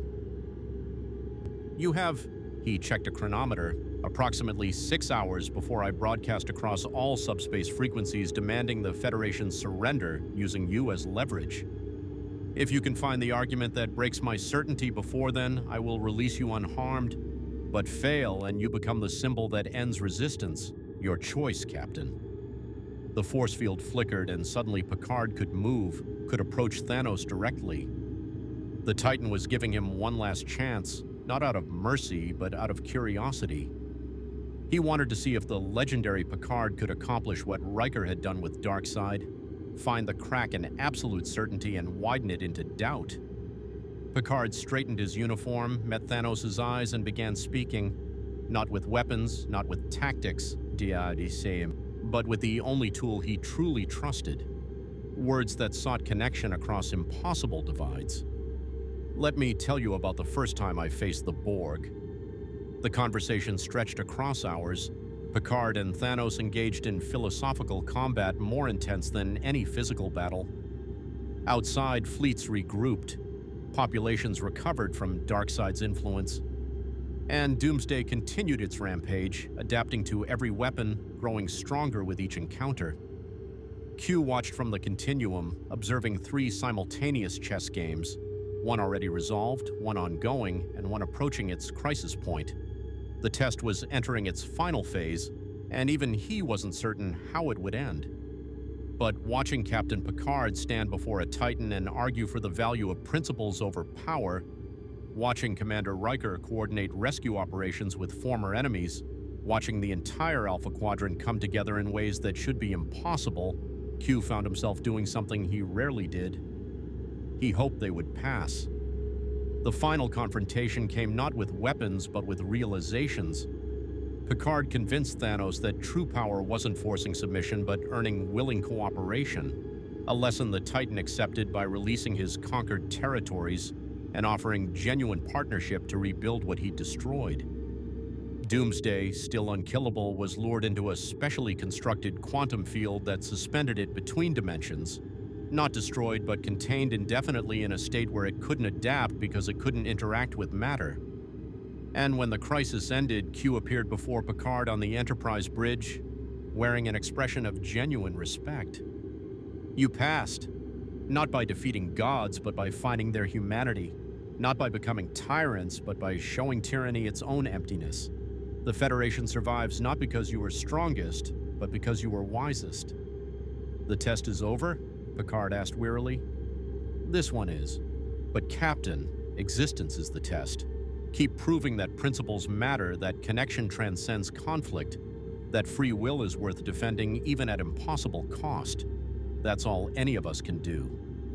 Q vanished, leaving behind a galaxy forever changed, a federation that had learned to unite against extinction, and a captain who understood that sometimes saving the universe required nothing more than refusing to stop believing in it.